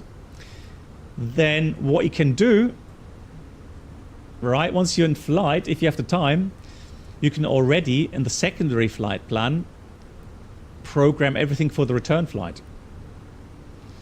Right, so then once you're on the ground, you can just simply activate secondary and off you go, right?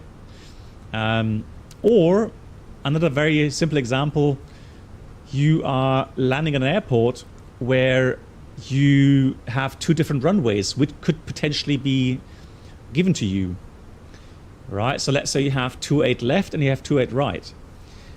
Then of course it's a good pilot practice to have the most likely runway on the primary and then the other runway on the secondary flight plan, including the performance values. AVMR, I don't think so. No, the secondary should not be dumped, because then it wouldn't make sense. I only think it's the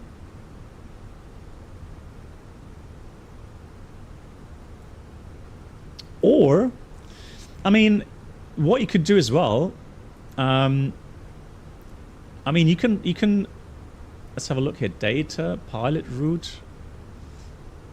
No, I'm pretty sure the secondary flight plan remains active. Oh no, hang on, I disregard AVMR. So what you can do, you can actually go to pilot data, pilot route, and then store that secondary flight plan route. And I don't think so. I tried that earlier, but let me just try that. Let's go with secondary copy active. Okay. Then let's go data. Pilot routes. I don't think it... So store secondary flight plan. It doesn't do that. I know the FS Labs does it. At least I'm almost 100% sure the FS Labs does it. But yeah, I thought the FENIX would do that as well. That's a shame.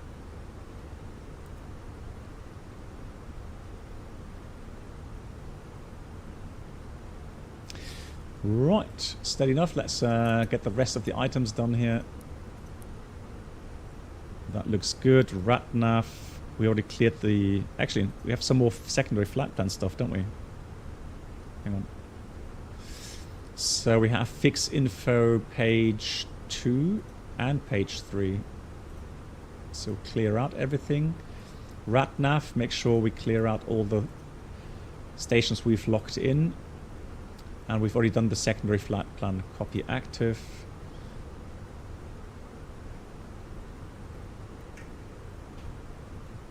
And we're good.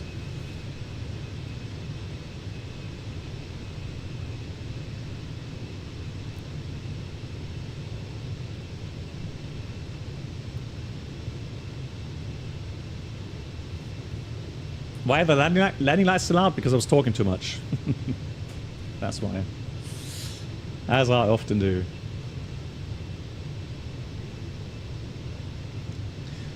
Lilo, the thing is, honestly, some people have asked me if I would be streaming the CRJ. Honestly, I can't be bothered. There's two reasons for that. One is all the bugs that are probably going to be in that. And the second one is there's going to be so many people in the chat bashing the hell out of Aerosoft. And then, you know, you have that weird kind of atmosphere in the chat, which I just don't like. I just do not like.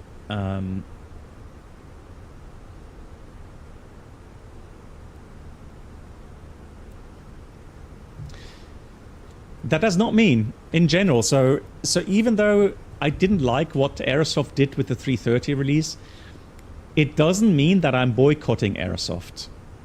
All right. So if Aerosoft develops an aircraft which is truly well modeled, then I'm happy to try it out.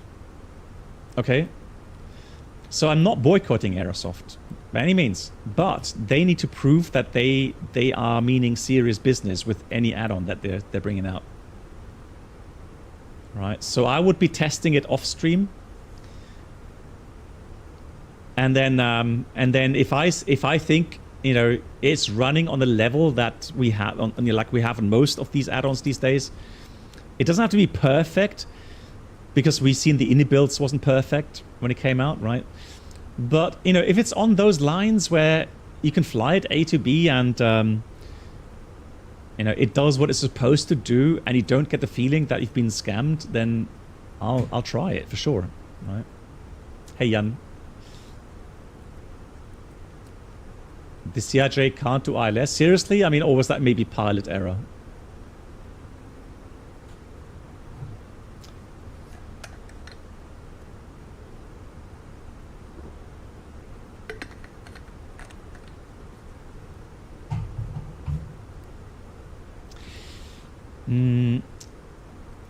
Here's a question to you guys. Shall we do daytime? Daytime until landing? Or shall we do daytime offline? Yeah, no? Here we go. Like, I've got one yes and one no. So then you have those people that say, a night flight? Aviamar wants a night flight? Okay.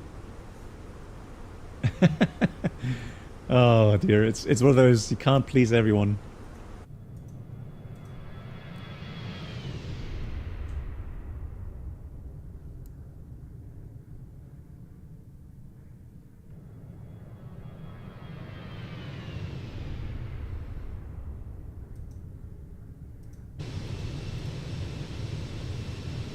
Yeah, it's a chase plane, yeah, correct. Night flight, okay. It's a lovely night, yeah.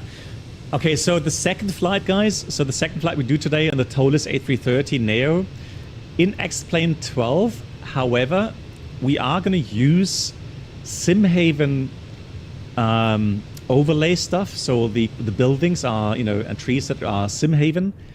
But we will be using map enhancement today. So it does download the orthos as you go along. And the cool thing is, I've already checked it out this afternoon. It's working, and it's actually not completely download. Oh, actually, it's not blocking my download completely. So, and I've already cached it now. But the whole flight from Faro to Barcelona already caused like 65 gigabit of cache. Right, so we have the tiles for the flight already now, but that's 65 gigabytes. It's a lot of data.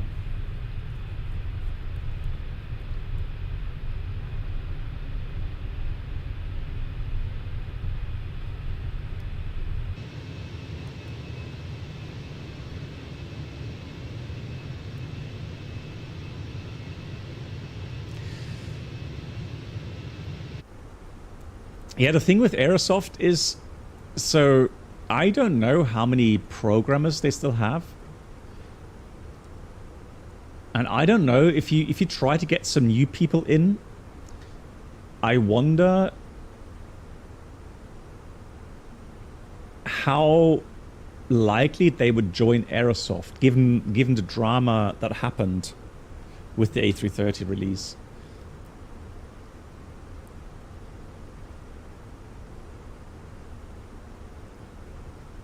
Jay, hello to you.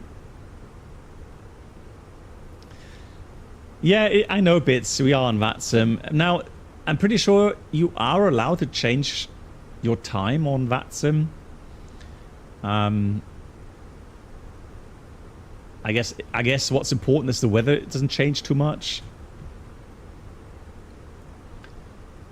But otherwise, I mean, yeah, all right. I mean, if people want nighttime, we can do nighttime. Why? I did set the cabin to 25%, right? On the ground.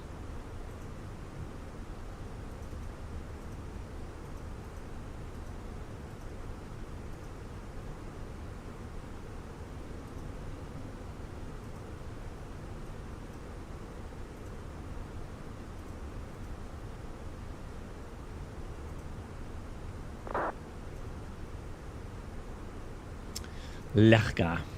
Right, so we are going towards... oh, we already passed Lyon. See how quick time flies by. We're past Lyon. And we are getting... Well, apparently we've got weather here. So there should be some thunderstorms left of us. Unfortunately, here we don't have any weather radar returns. But it would be great if we actually got some... if we had some lightning or something. That would have been great. So Hans was doing the CRJ update alone. Okay, well that's... yeah. That is a bit sad, yeah.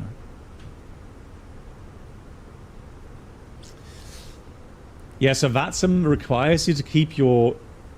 the current pressure, wind and temperature data the same. Yeah. It does make sense. Because obviously, otherwise, you know, especially when you're flying across the pond or something, then... yeah, it does cause a bit of an issue if you're not having the correct winds.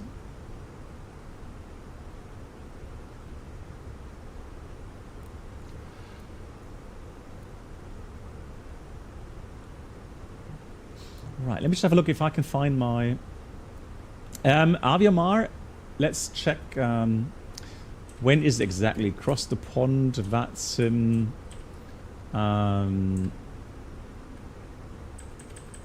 2025, across the pond.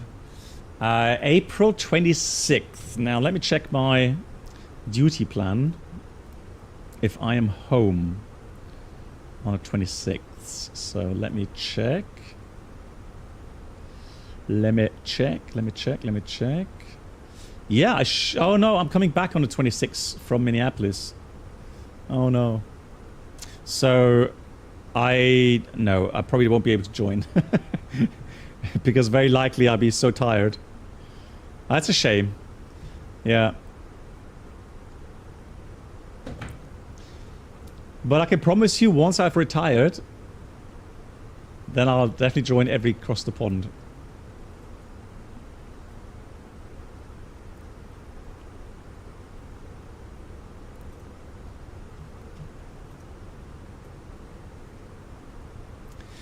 But maybe what we can do afterwards, we can do a private cross the pond, maybe.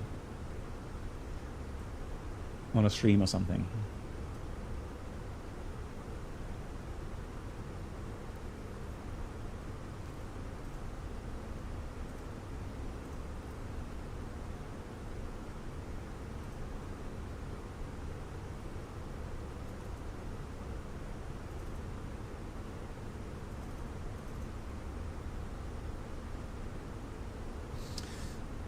Let me see if I can find if I have the landing into Faro here on the drive. Let's just quickly have a look.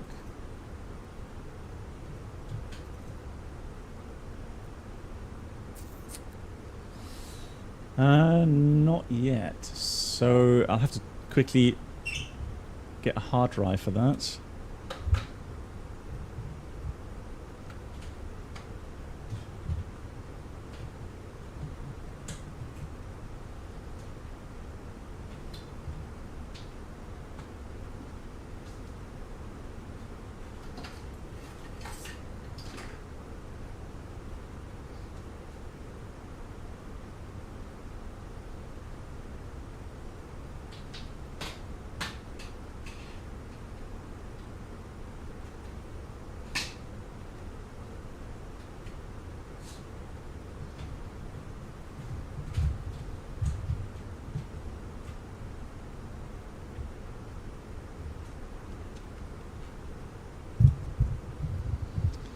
So let's have a look.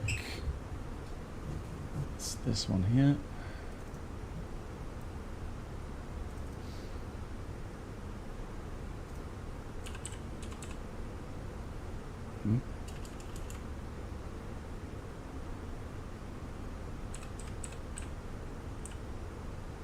Yep, there it is. So copy.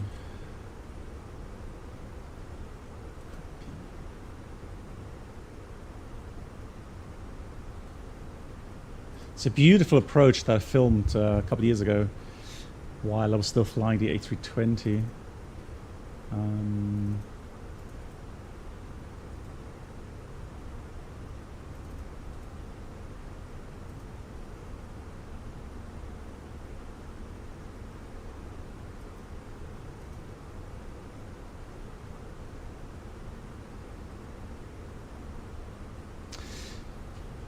Yeah, I mean, across the pond is definitely very busy, no doubt.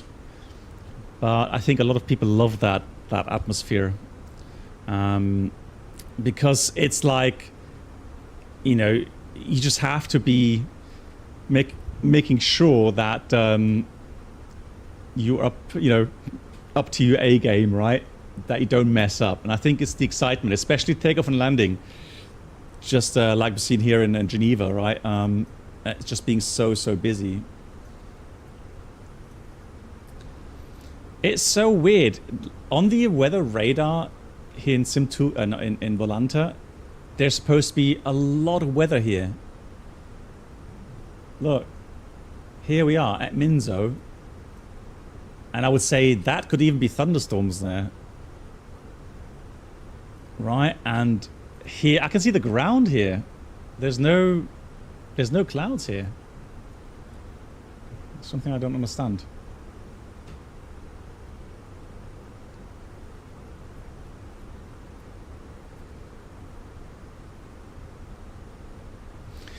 Alrighty, let's do a quick fuel check, shall we? We got Minzo.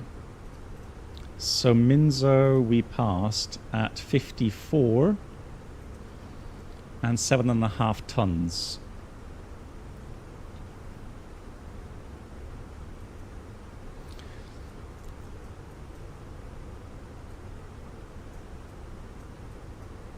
There we go. So 24 minutes after departure, we're supposed to have 6.1 plus 1.2 or 1.3, let's say. So you should have had 7.4 at Minzo. And we had 7.5. That's good. So we have 100 kilograms more than required, including our extra. And that was pretty much 25 minutes after takeoff. So that's excellent. So all good with the fuel check. Yes, so I have a BTA. Sam, I'm using FS Projects. I can give you the link to their website. And I'm not affiliated, right? I don't get any money from them. I actually paid for that stick as well. So that's the website. And I've had it for like 3 or 4 years, maybe even longer. And it's plastic, but it's very kind of solid plastic. It feels very nice. It feels really, really good. So from the size, I would say 100% original size. They have both sides, so captain side and first officer side if you want. There's a website to... So Captain Jepson, you have to have an account with VATSIM, obviously. You have to be registered on VATSIM. And then there's a website for that. So I can show you that link. And you have to follow along.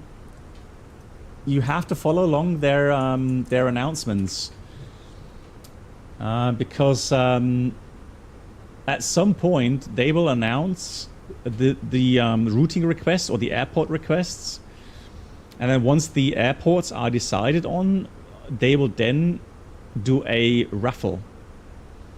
So you kind of have to apply for a slot, and then you know.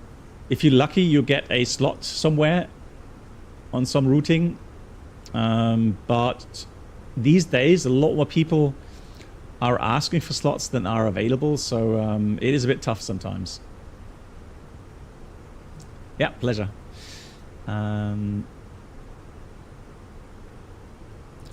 just ordered it myself with a Thrustmaster HOTAS base. Can't wait to switch. Yeah, absolutely. So, you know, I also own the Moza force feedback base with the, well, I've put on the Thrustmaster F18 stick on top of that. And the Moza force feedback base is fantastic, what it can do, but I'm not using that for the Airbus. Simply because it's just, it weighs like 8 kilograms and the mounting is difficult enough. So either you mount it so that you have an Airbus joystick on your side, or you mount it that you have like a center stick. But to switch around all the time is a bit difficult in my opinion. So, and also, to be honest, I think the Thrustmaster, even though it's not 100% correct regarding, you know, the way it's dampened compared to the real Airbus stick, I think it's just fine. It does its job, and you know, look at price value. I mean, I'm happy with that. I don't need to have the force feedback on the Airbus here. Mert, that's a very good question.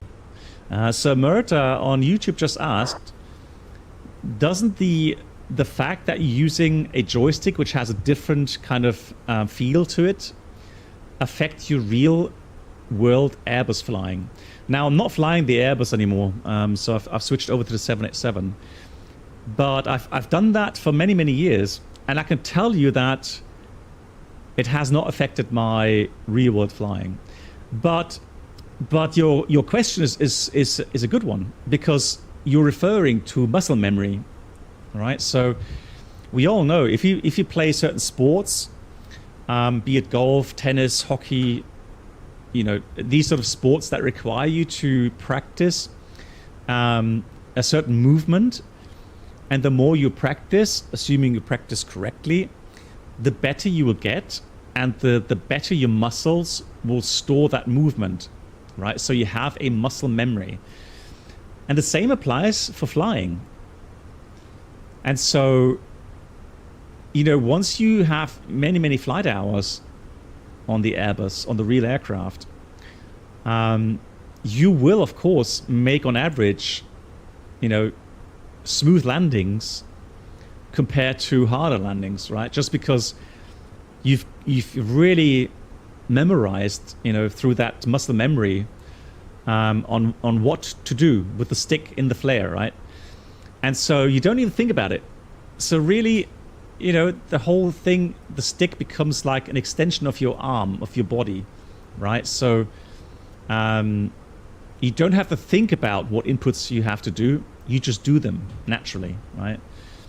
But yeah, that's why a question like that is good, because yeah, you know, in principle, if you have, you know, too many hours in the flight sim, so where I could see that becoming a problem is if you have like a half a year break from real world flying because of some illness or something, and then you've been flying with the Thrustmaster stick for ages, then of course you may run into a little bit of an issue initially, right? But I think it's very minor, and you'll be back to your normal feel very quickly, simply because you do many landings on a 320.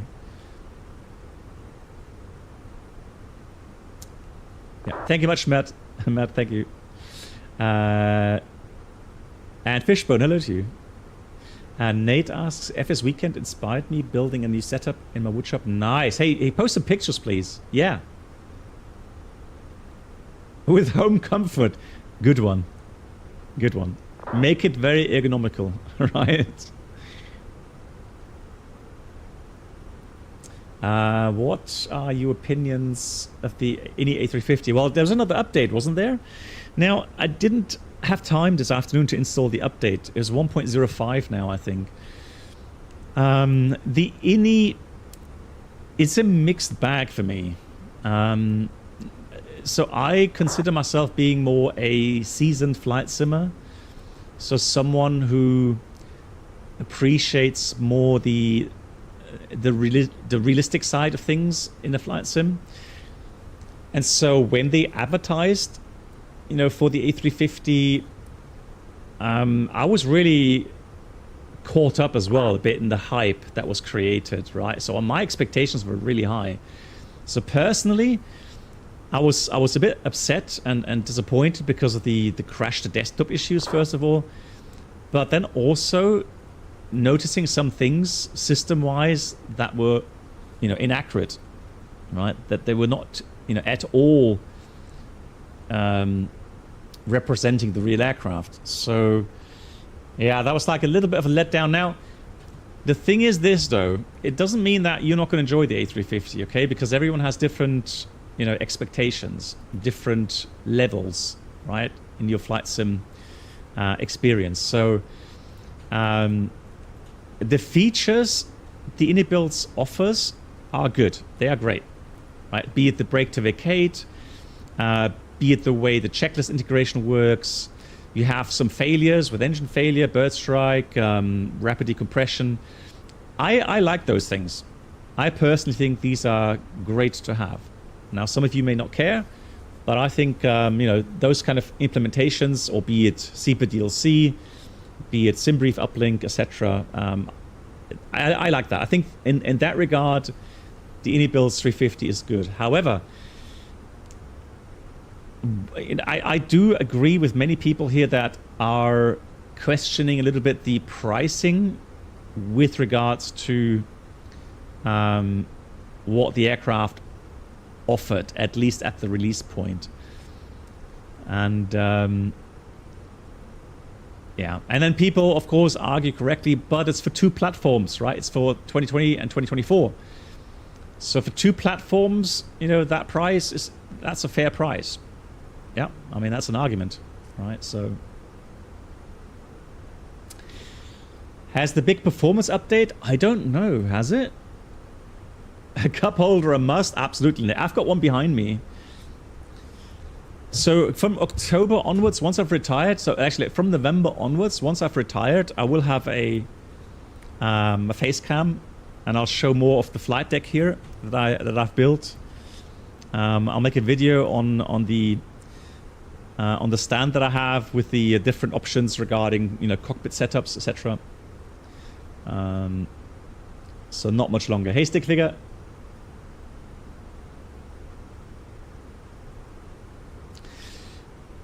Oh, that's interesting. Stickfigure. So Stickfigure says a couple of years ago, Katie Pilot, who's also streaming, so she's a real-world captain as well, and she flies the A320 series, and she said she doesn't use the pedals for flight sim because she doesn't want to confuse the muscle memory with the real aircraft. Okay, that's a good point. Yeah, I mean, you know, if that is her take, I fully respect that. Personally, I never felt any issues in that regard. How many years have I been flying? I've been flying for exactly 30 years now as an airline pilot. I started training in 1990. I started glider flying in 1983. So I've been flying a long, long time. I sound young, yes, but Mango, sir, hello to you. Ask the people that saw me face to face in Lelystad. I mean, they can confirm I do have grey hair. I have grey hair, so make no mistake about that.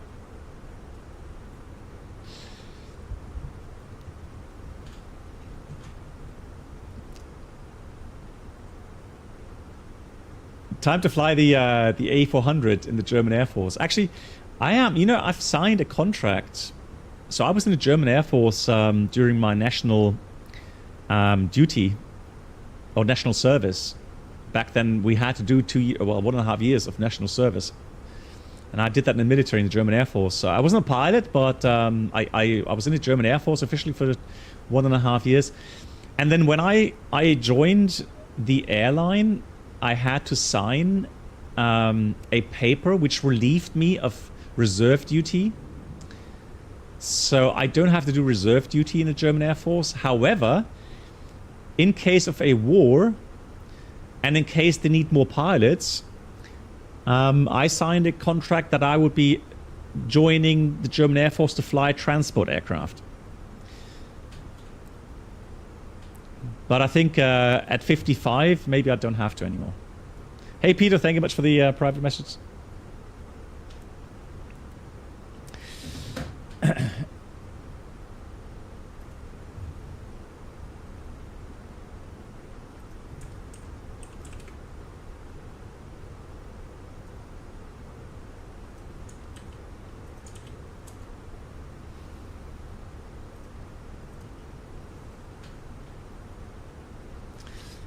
Can you sign such a contract as well? I mean, do you have an ATPL?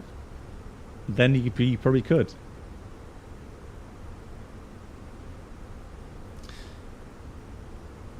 Yeah, of course. I mean, you know, in the US, for example, it's a completely normal thing that you can be an airline pilot while at the same time be enlisted on the National Reserve. And so you can fly F-16s, for example, for the reserve while still being an active airline pilot.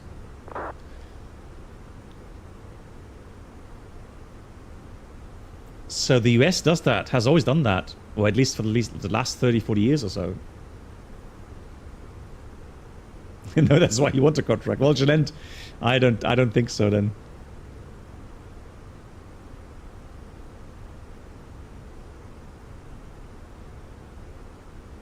Yeah, Fishbone, exactly. CW Lemoyne did that for a while as well. HC320, hello, how are you doing? Nice to see you.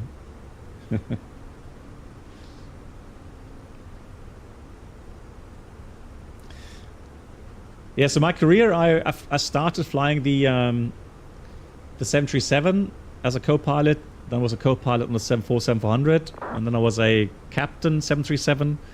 Then I moved to become a captain on the A320 series, and now I'm a captain on the 787, officially also rated on the 777.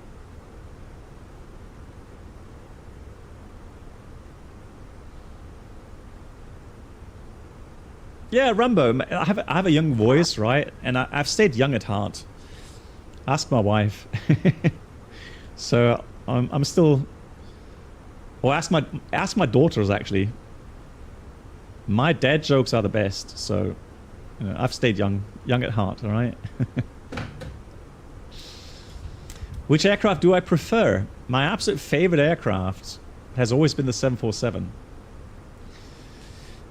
So that's my all-time favorite, 747. It's just a fascination, and the aircraft handles so beautifully, and it's a magical aircraft. Not gonna lie, it has some magic to it. The 787 I like as well, but for different reasons. So the 787 I like because it's a very nicely balanced aircraft regarding manual flight, but also regarding flight augmentation, regarding automation. Oh, lol. This thing. So what? The OV-10 Bronco? Oh, I have a picture in my mind. That looks horrible, though.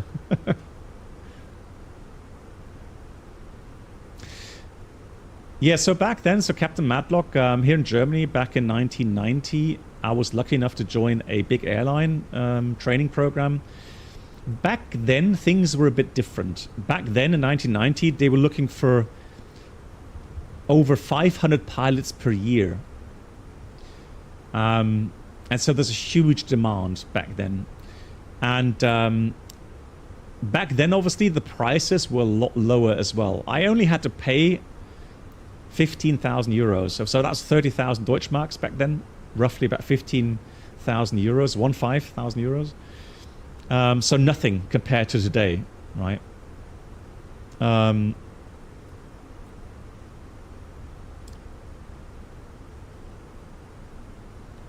Yeah, so we call that ab initio training, and I know it's a bit different to the US, So here in Germany, yes, after doing 2 years of really intense training, going through PPL, CPL, ATPL, and then a type rating on a 737, on A320, you would then train as a second officer for a while on the real aircraft, and then you would be having a final check ride and then qualified as first officer. And I think it's always been safe. There's never been any accidents, at least not in my company, that was anyway attributed to the first officers not having enough experience, right? So that program has been, you know, evaluated. It's been proven. So you don't need 1,500 hours.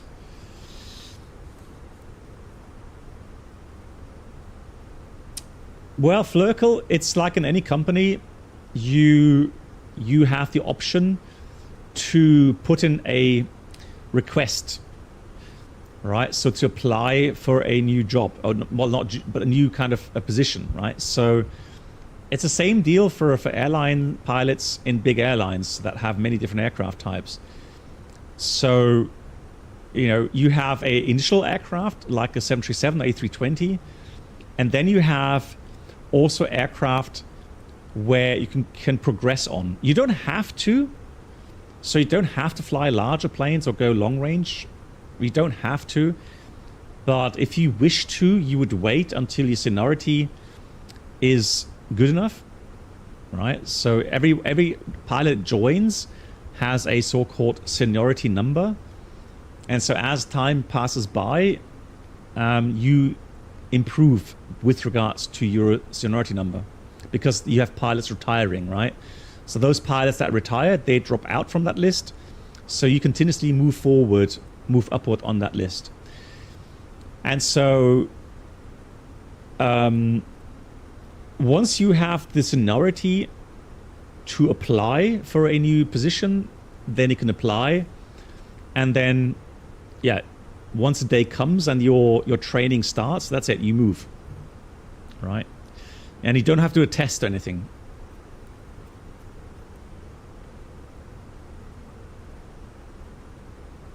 It depends, Flurkle. It depends on the airline. I mean, there's been times when you were able to choose, but there was also times when the airlines would just dictate where you have to fly, which aircraft you have to fly. So again, it depends on the airline. What would be your favorite airport to fly into? Both. So Rambo, the best ones are those that have a more challenging approach, but at the same time have a beautiful surrounding. So, I mean, airports that come to mind are things like Split, Nice. I love to fly to Marseille, Lisbon, Bilbao. Some Greek island airports, very nice as well. So yeah, many different kind of airports I like. Naples, yeah, absolutely. Naples, absolutely. Here in Italy. Yeah, Nice, Côte d'Azur, yeah, exactly. How do you manage to stay medically fit? Good question. So, Erin, that's also a good point to talk a little bit about. So, if you become an airline pilot, obviously your biggest credit, your biggest motivation, right, is to keep your medical license. Right, so you have to stay fit, right? So you have to do certain sports that make sure your cardio stays fit. Do some maybe some strength training, but you know, sports for me personally, sports has also been to keep mentally fit, and it has helped me to reduce stress. It has, in my opinion, helped me to feel positive about myself. Now, I will also disclose that I actually had problems with my weight while I was flying long range. So I actually gained like 10 kilograms over a time span of about 4 years. And the reason being is that I was so tired. We were flying so many overtime hours when I joined the 747. I had 2 little children back then. And so, you know, there was a lot of stress. I didn't have much time to do sports, and I just lost track a little bit of my weight. And so I just continued slowly to increase weight. But at some point, I realized, you know, this has just gone too far. And so I reversed. I did a lot of sports. Literally every stop that I had long range, I had either I went to the gym in an hotel, or you would see me jogging, you know, LA Beach, San Francisco, New York, you name it. I would be jogging in these places. So, and I lost more than 10 kilograms again. So right now I'm happy with my weight. I'm happy with my health. So, and I still do a lot of cycling, not so much jogging anymore. I do a lot of hiking, but mostly cycling right now, and weight training as well.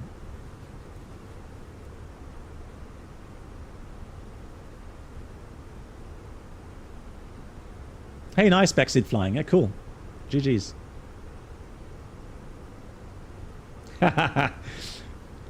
Yeah, the Boeing planes are, they're already, well, the thing is though, so really it's just left arm strength training, isn't it? If you're a captain. If you're a co-pilot, it's more the right arm, right? But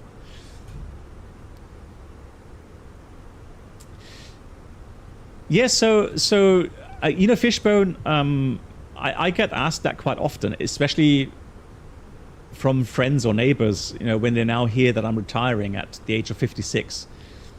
And the thing is that while I still like flying itself, so I do enjoy being the captain. I enjoy, you know, having a crew around me, commanding a crew. I love flying to certain, you know, exotic destinations.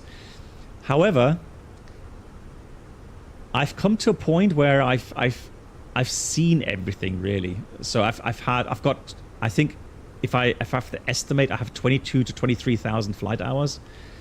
I've flown the best aircraft I think anyone could wish to fly. And I don't know how long I'm allowed to live, right? So there's certain things that you can't influence. And I've had some good friends lately that have become very ill or even have died at you know, at an age around my age. So there are things in life which I want to enjoy a bit more now, so spend more time with or on, and I still be flying. So right now I'm actually already learning stuff about PPL again, and I want to go start flying, you know, private planes again, and so GA aircraft in May or June this year. So, and the funny thing is, now let me just find you the picture here, which is quite funny because this is an aircraft that was built in 1973.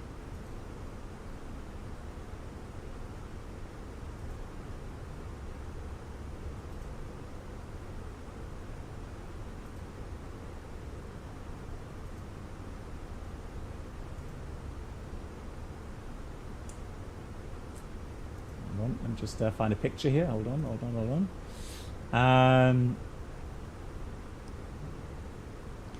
And it has a cockpit. So back then when I flew it, it didn't have that cockpit, okay? So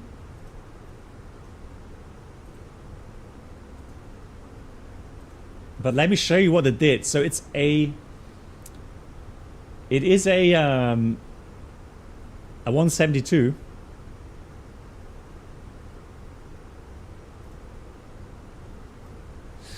So this is a 172. It actually has a GPS.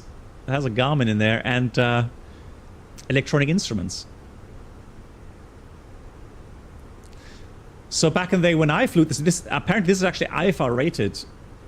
So I can fly IFR with that if I want to, if I keep my IFR rating. And the funny thing is, I flew this many years ago, where it still had some conventional instruments.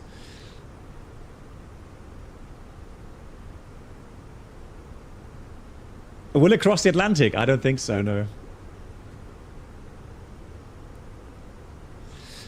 Yeah, Drehflüger, yeah, for sure. I mean, we can. I'm gonna try to do some vlogs, some vlogs, and yeah, I mean, sure. Why not do some flying somewhere? Absolutely. Do you have to do PPL from? No. So, Lewis, I literally only have to do. So, strictly speaking, I have to take, I think, 3 hours with an instructor, and that's it. I don't have to do any theory. I don't have to do any theory tests, anything like that. Just 3 flight hours in the Cessna, and then I would be good to go. Apparently, that's what I heard. So, however, that's not my kind of deal, right? So I've already bought myself a PPL course, theory course, to get all the necessary PPL documents, including all the test questions.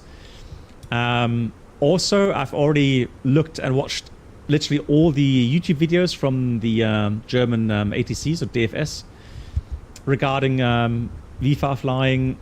I'm learning the VFR German communications, everything. So I want to make sure that by the time that I start the training, that I'm up to speed with the procedures, and I want to live to what I've said many times, that even VFR flying, you have to take that professionally. You have to take this stuff seriously. So don't take that too lightly, and make sure you do your thorough preparations every time. All right. So yeah, definitely I will take things seriously, and looking forward to it. Yeah. So like I said, I'm looking forward to being able finally to again plan my free time completely, and not being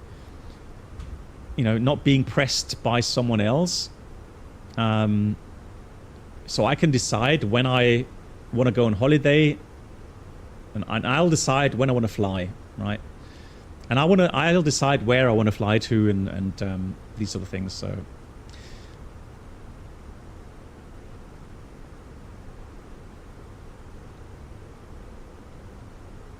and also, so for me, for my company, they implemented a system where you would be able to retire earlier if you wish. Yes, you're going to get a lot less money compared to when you're working, but it's still enough money to really enjoy life, right? So it's something that I've paid into. Right, it's my fair share into that little piggy bank, if you like, and so that's why I will take the option. I'll say no to normal income, but be happy with what I get, and I've got everything I need in life. Right, I don't need more. More. How should we say? Items like expensive. I don't have an expensive car anyways, but I've never wanted an expensive car. But I've got all I need, right? And again, the biggest important thing in life is friends, family, or let's say family first, family, friends, and health. Right? It's these 3 things, and those should not really need money. All right? So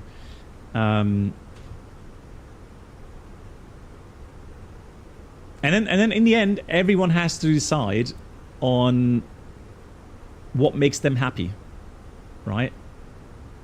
Yes, of course, my stream community, Voyager. Yes, good point. Of course, my stream community as well. Absolutely. The average age, Lewis, is about 59 to 60 years is the average age retirement. Hey John, maybe a question, but asking. No worries. When changing flap, the right procedure is called speed check flaps. Well, depends on if you think about Airbus. Yes. Yeah, so on the Airbus, okay, the idea is the following. Now, if I can get into the right viewpoint here, I'll show you. Forward, forward. Lol. Thank you. Now, my axes here on the controller don't work nicely. Okay, so the pilot flying commands, let's say in the approach, he commands flaps 1. The pilot monitoring checks the airspeed, makes sure that the indicated airspeed is below the flap placard for flaps 1. If that's the case, he or she will say speed checked. Then he or she puts the lever to the flap 1 position and then makes sure that the commanded indication is flaps 1 on the ICAS. And then they say flaps 1.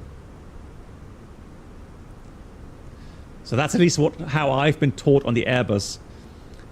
Now, on the Boeing aircraft, is a bit different. So on Boeing aircraft, you have pilot flying saying flaps 5, let's say. We don't say speed checked. We check the speed, so we make sure that the speed is okay, low enough to get flaps 5 in or out. However, we don't say speed checked on the Boeing. Right? We just move the flap lever to 5 and then check the ICAS, make sure it indicates, or it says 5 as the next setting, and then we say flaps 5. So it's a bit different Boeing to Airbus.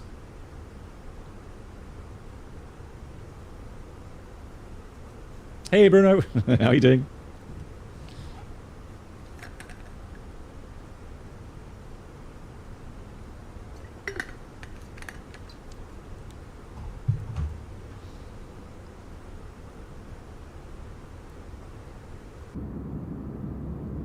Thank you, John.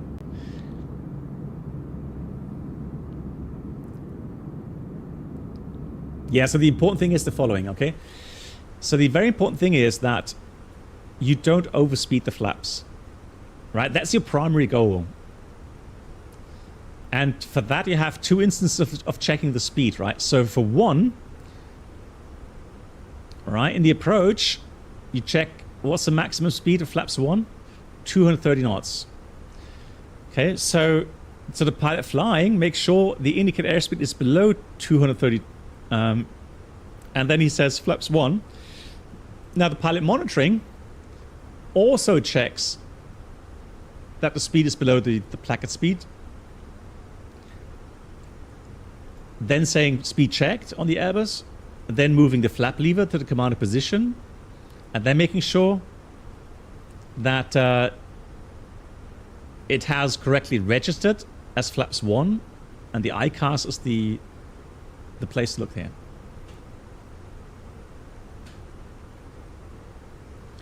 Some airlines also call speed checked on a Boeing aircraft. Okay, yeah, so for my company, we don't do that. Yeah, sure. Yeah, of course, that's again...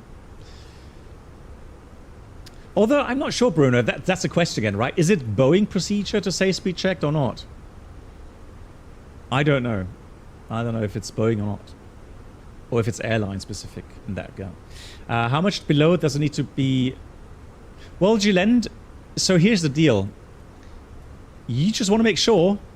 So if it's like very steady wind, so no quick movements of the indicated airspeed, then, you know, if you want to be really sporty, 229 knots, you can command the flaps, right? But you should be aware, I mean, normally, if you go 231, it shouldn't really trigger overspeed just there. I think it has like 3 knots buffer or something before you actually get the overspeed warning. The problem is, if you get the overspeed warning, maintenance gets a message. Usually, maintenance gets a message that you've oversped the flaps, and then a maintenance procedure has to be performed, which costs money, costs downtime, etc. So you know, you want to avoid that as much as possible, right? So if it's a very bumpy day where you see the speed move around a lot, well, then I would wait maybe until 220 knots before selecting flaps 1, right? Okay, Bruno, yeah, cool. Okay, so Boeing standard says it doesn't need to require a call, but a lot of, or there are some European airline operators that that do say speed checked, yeah. Yeah, which is fine. I don't think it's wrong, really, so. When you're bad, hello, I'm here into my A320-SL flight training, and I just want to say I really appreciate the detail. Nice, okay, so when you're bad, I really hope it's going well. How far along are you then? Did you have your ATPL theory test already?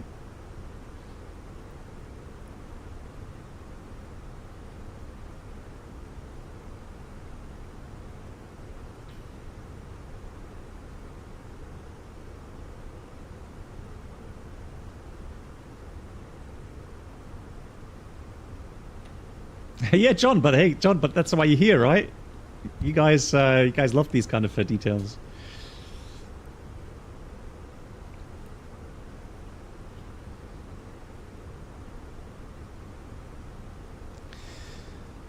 So let's have a look. Where are we? Now, in the real aircraft, or in real flight, I would be monitoring my position a lot more. So right now, I would have actually already briefed higher MSA below us there, because of the Pyrenees Mountains. So let's have a look. Here's 9,000 feet grid altitude, 9,500 grid altitude. Yeah, so still higher altitude below us. Currently overhead Domingo, 9.5. So in case of rapid decompression, probably level off level 130 initially, avoiding a GPWS pull-up warning. Or maybe 120, 110. I mean, that's usually in mountainous terrain. 9 or 5 means 2,000 feet buffer to the highest obstacles in that grid. So there should not really be any higher obstacle than 7,500 here.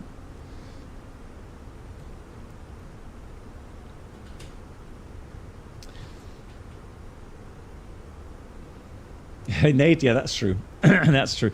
It's a 4-year degree program. Nice. Canada getting ready for my PPL check right now. Okay, cool. So when you're bad, as a little kind of motivational speech, if you like, there's going to be some times which are hard, right? So, you know, getting through the airline training program is not easy, but you've already proven that you have the right stuff to do so. So now it's up to you, right? So keep grinding and always remember why you're doing it, right? So the ultimate goal is obviously to become an airline pilot, which you've, you know, probably for a very long time you've dreamed of becoming. And, you know, that's the ultimate goal. And the goal is still absolutely worth it. Right? I know I've been critical in some regards, saying that, you know, there will be changes in the next 30 years. However, no one, not even me, can, or especially not me, can you know, say how these changes will progress. So the argument right now, obviously, is that aircraft being built these days, right, they're built for 2 pilots. So big airliners, they're built for 2 pilots. And I don't know how, you know, the whole technology cycle will progress, how artificial intelligence will progress. So that's difficult to, you know, predict, right? But I agree with people saying that over the next, you know, 15, 20 years, there should be such a high demand for airline pilots that, you know, job security is there. Even if they go through something like single pilot concept in cruise flight on the long range aircraft. Oh, he's zooming. We've got a UFO here. Lol. Right, IRL, I would be worried if I ever saw something like zooming across like that. I'd probably report that. So you know, always remember, you know, you're doing something which not many people are able to do, and it's tough, but it's such a huge sense of achievement once you've passed everything and you become an airline pilot.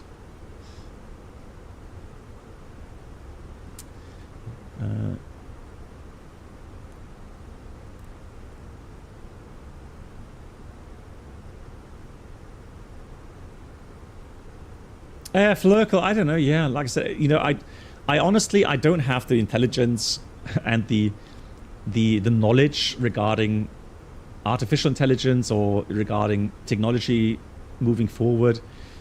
So anything I say in that regard is pure speculation. I have no idea, and I'm pretty sure the experts don't know exactly how fast things progress in that area. And I'll go back to 1992 when I was just finishing my flight school. And I remember one of the theory teachers saying that by the time you reach the age to become captains, so 10, 12 years, you'll be sitting alone in the cockpit. There will be no more first officers. Right? So that was in 1992. They were already claiming that.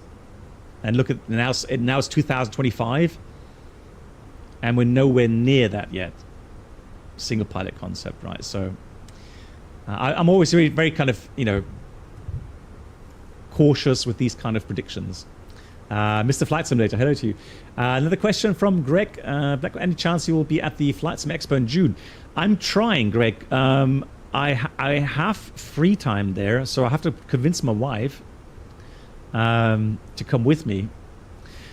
But I've already checked the flights. It's not just a big deal because, you know, we fly to Boston, take a rental car, and just drive down to Rhode Island there. So it's, you know, getting there is not the issue, really. So if I get a good flight or something, I could get a booking, then probably yes. I can imagine the hotels are expensive. Yeah, Greg, I can imagine. Yeah, me sure. Yeah, sure. I mean, me too. If, you know, I always love meeting people from the community. Absolutely. Had a great time last weekend at the FS Weekend show here in Lelystad.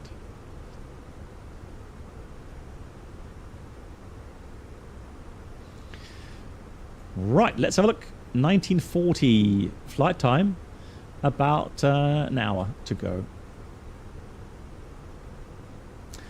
France, I wouldn't say that. I mean, yeah, there have been some news reports where some people are having issues getting into the US, but I'm sure it's just, you know, absolutely minor percentages that have suddenly issues. And to be fair, in the last years, there's always been instances where people weren't allowed in because they didn't fill out the ESTA forms correctly. They had you know, documents that weren't correct. So there's always been denied entries into the US. It's just right now the news pick it up a lot more.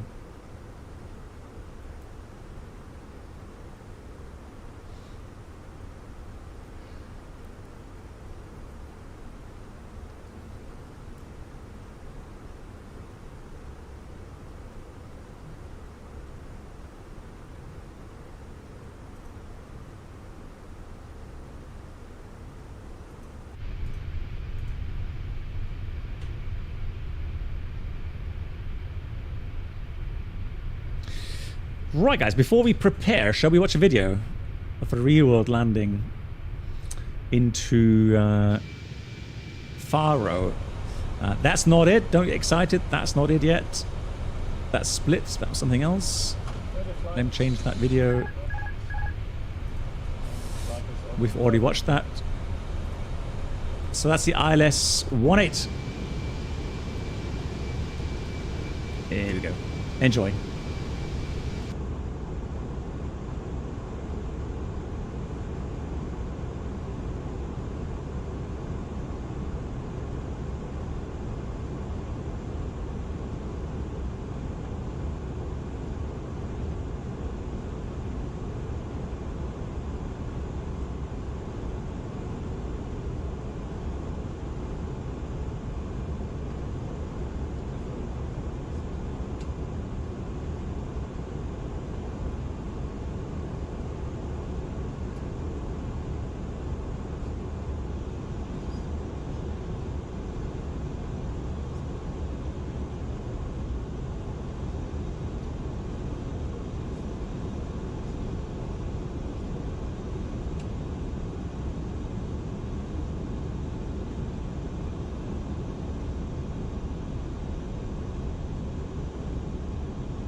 1,500.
One thousand.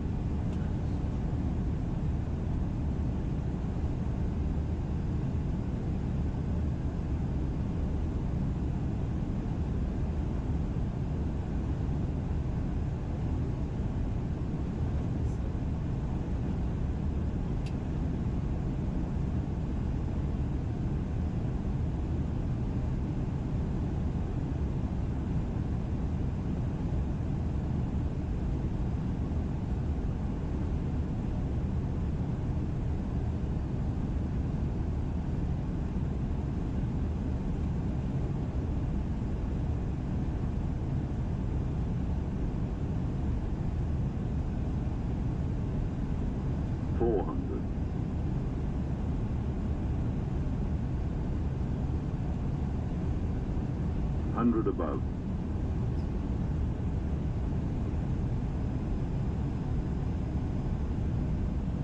Minimum 200.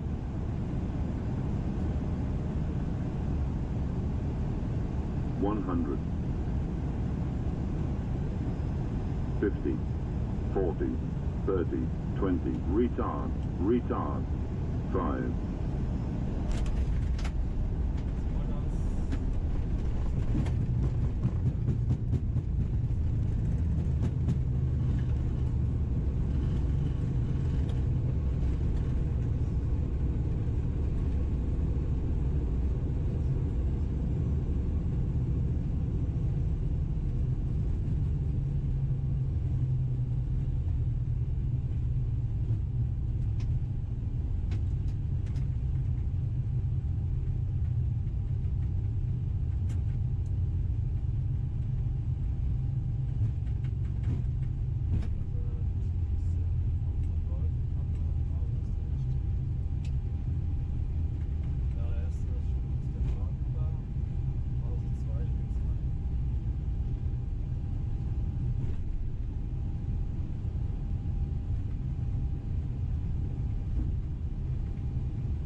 Good control though. Right, welcome back. There we go.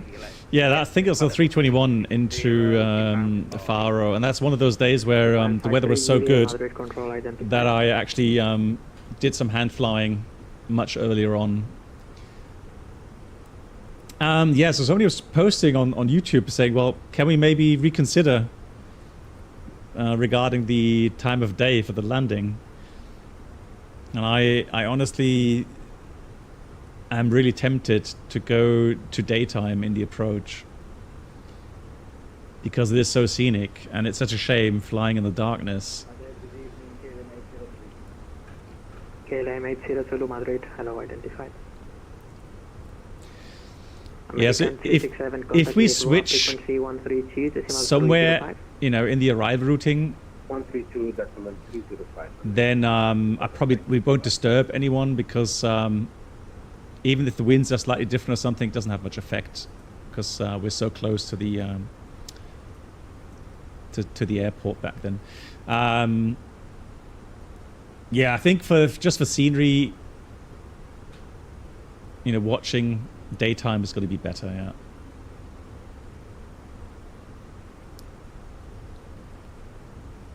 Yeah, true. I still have the same issue greasing the FENIX compared to other add-ons like Tolus or FS Labs. Yeah, it's just I think it has to do with how different these different add-ons feel. It's hard to get consistency with that. But again, maybe someone else has consistency because they practice a lot more than I do. This is Alpha Uniform Lima 536. Well, Captain Madlock, the thing is, I've not really done that many landings in the FENIX lately to really, you know, judge correctly. No, to be honest, hardly any add-ons feel like the real A320. It's more a matter of limitations in the flight sim. Hello, Ricky. However, there are some Madrid Tower, this is Alpha Uniform Lima 536. Well, some differences in the way your control inputs influence the aircraft behavior. And I think in the pitch axes, yeah, I don't know. It's something. Yeah, where some add-ons I feel just a little bit more comfortable, like I have more control. Right, compared to others. Mach 0.75, top speed 1549. Yeah, Aviamar, that's the thing. That's what I have. But again, I mean, if you practice a lot, maybe then you nail it at some point. Yeah, Edgy, I am flying with tap colors. The thing is, though, right now it's dark. You can't see that. But maybe, yeah, we'll switch to daytime in the approach. Because the scenery below us in the approach is so beautiful. It's a shame to fly there at nighttime.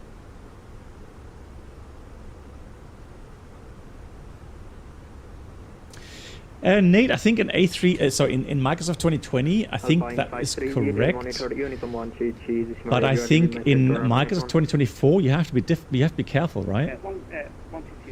I mean, they've changed something there as well. But you have to make sure that you are using the live weather and not the historic weather from where you switch back to. It's Portugal. Fabi. So southern part of Portugal.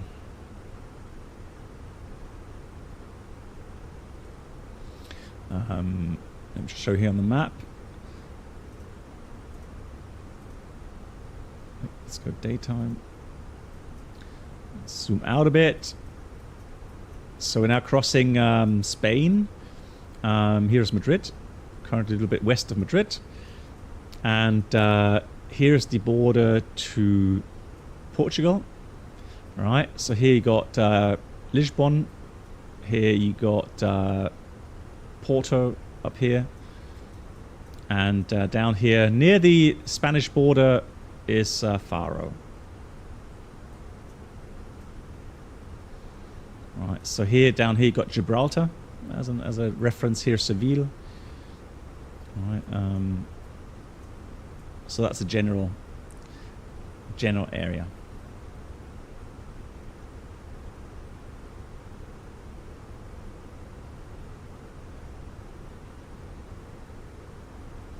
Okay, Winky, hello to you. Yeah, so live weather is now decoupled in 24 as well. Okay. Yeah, and again, you know, just make sure that you're using the, you know, values regarding wind, temperature that reflect the live weather.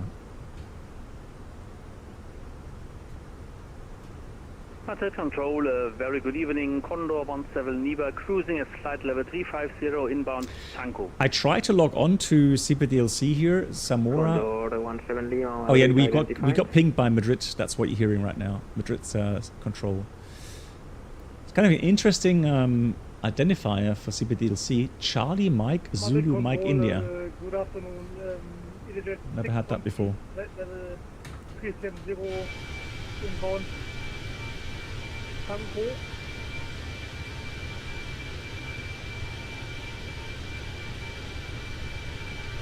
C613 Madrid Control identified.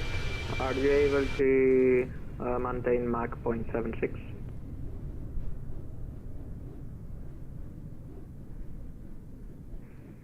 Is it 613 second, please, Joe? Are you able to maintain Mach 0.76?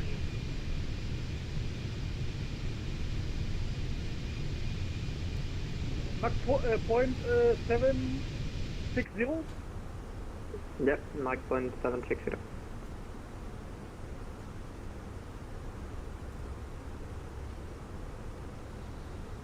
That's a good question, Fabi. Bruno, does the, or anybody else, is the A320 fly-by-wire mod working in 2024? Hey, Super Duper. Hey, how are you doing?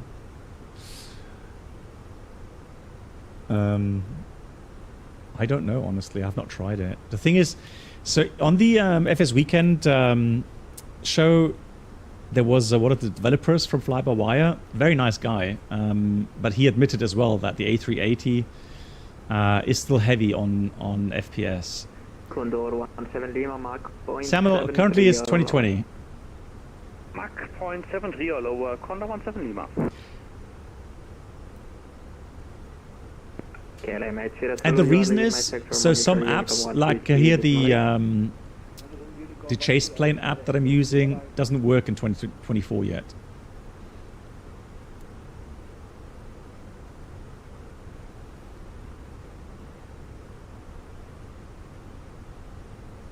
Yep, Nate. Faro today, so this is a city pair event. Portugal 711, contact Lisboa, frequency 132.850. 132.850. Gracias, adios from Portugal 711.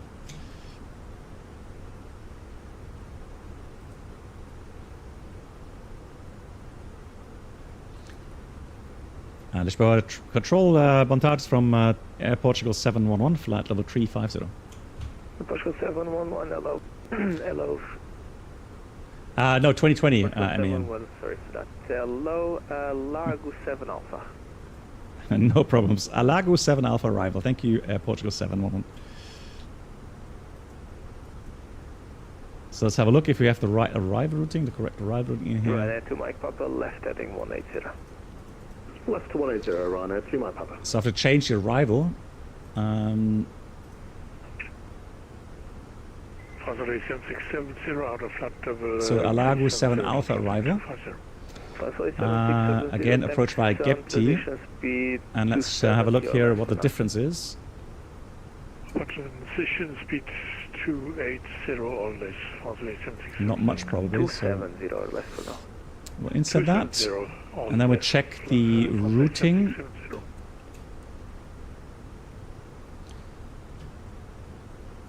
So let's get that up here as well. So get rid...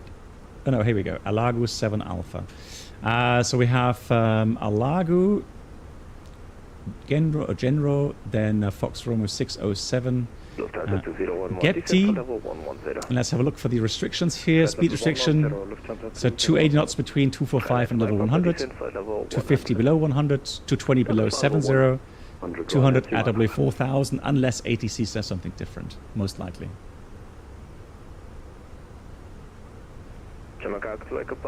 Yeah, to my knowledge, actually, hang on, CB DLC, is that like you mean ADS B or fans? I mean, there's different things. I'm honestly not so firm on these different things with, you know, what's...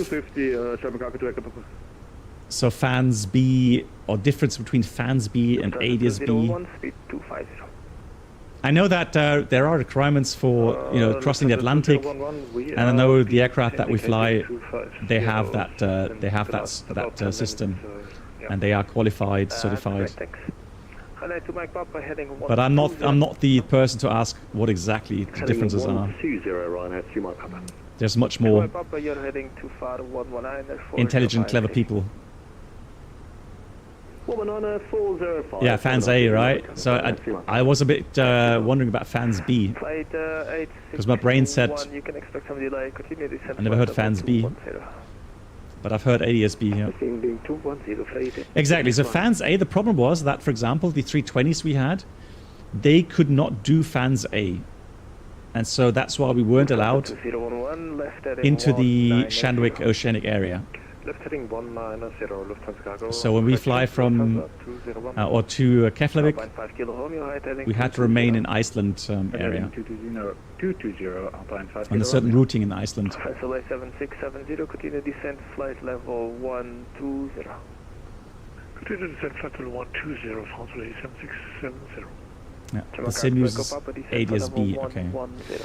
Yeah, so if CPDLC, so the communications uses ADS-B communications, then yeah, that is then limited to certain airspaces, and it would not be allowed in over the Atlantic, for example. Yeah. Pushback 1645, slower delay. Turn right heading to... Yeah, so fans is definitely an option on the A320.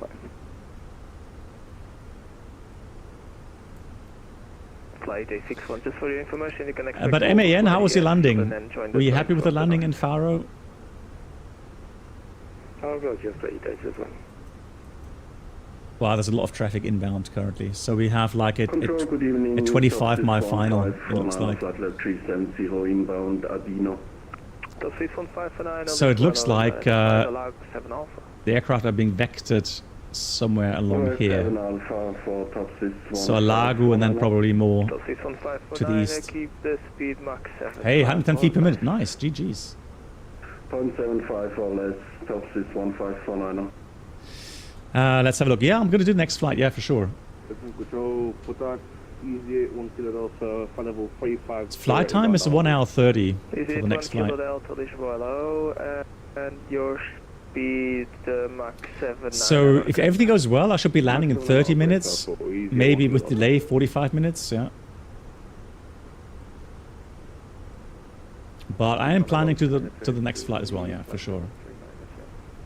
Skyline 2823, yellow, identified Mach 78. Precinct 278, Skyline 323, and we will set by previous sector. Samuel, so many deliveries don't show up. I've heard that before. Maybe deinstall and reinstall again. Good day, Hangel 536, inbound Adina Mach 0.71. So let's have a quick look at the arrival routing here. So Alago, General 607. 30, keep the Mach, yeah, as low as you can. Okay. Samuel, then I don't know, because I've not used 2024 for a while. Lufthansa 2011, Faro 119 at 405. So Alago, Genro. And then we have got to check these speed restrictions anyhow, manually. And then we've got Fox Romeo 607, GEP-T. And then it would be, yeah, GEP-T to the final. And then the ILS, missed approach, straight ahead And continue to set flight 3,000 feet, it 1110, says on airport the chart here. 0.5 Kilo Romeo, right heading 240, descent flight level 120. That's interesting. Right heading 240, descend flight level 120, Alpine 5 Kilo Romeo. Oh no, no, just right. When passing 2,000, there we go. Left Gimal, but climb 3,000 altogether. Yeah, that's correct. Okay, so at 2,000, left turn, direct Gimal, climbing 3,000. All correctly programmed. Fantastic. Hang on, Bruno writes, so it has to do with how the CPLDLC works on the back end. So network used and whatnot, I think. You have to data link mandate plus ADS-C requirement. So only fans A 320s can fly at higher altitudes in the oceanic airspace. 711, proceed direct Alaga. Direct to Alaga, Portugal 711, thank you. So direct Alago. Beam points, insert. There we go. Direct Alago. Oh really, MAN? You want to give the 350 another try with the update? Yeah, I'm going to try the tow list today because again, I'm going to try out the map enhancement tool.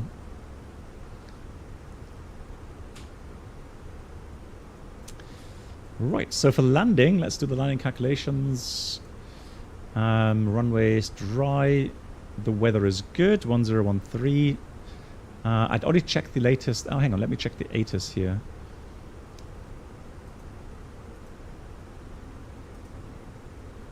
There we go. Here we got ATIS now. Zulu 28 approach. Transition level 50. Ground closed. On the ground. Contact approach. Okay. Wind 28012, 10 kilometers. 13 degrees, 1016 actually. So let's try that again.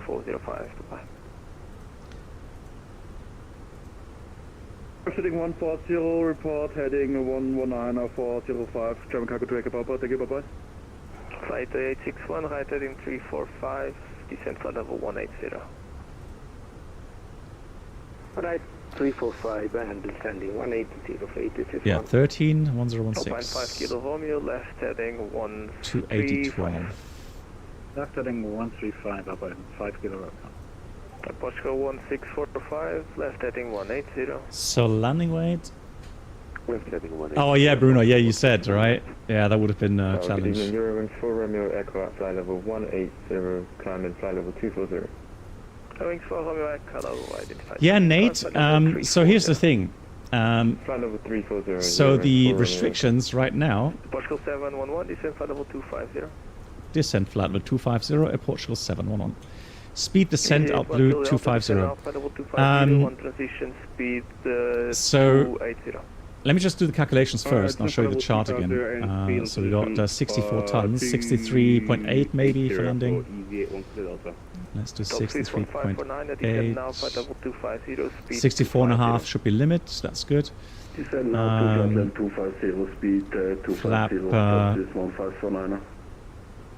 Wow, we only have 2,490 meters available. Lissabon control, good afternoon, EasyJet 613, flight level 370, inbound Ardino. So let's have a look. Hello, clear the Lago 7 Alpha. Yeah, 2,445. 613, clear the Lago 7 Alpha. So the question is... Alago 7 Alpha arrival. So Foxtrot probably is right at the end, and Romeo Golf is probably a high speed, which would help ATC as well. That's going to give us a little bit... yeah, there we go. So we'll take the Romeo Golf. That's at almost 1,900 meters. I'm a bit wondering why...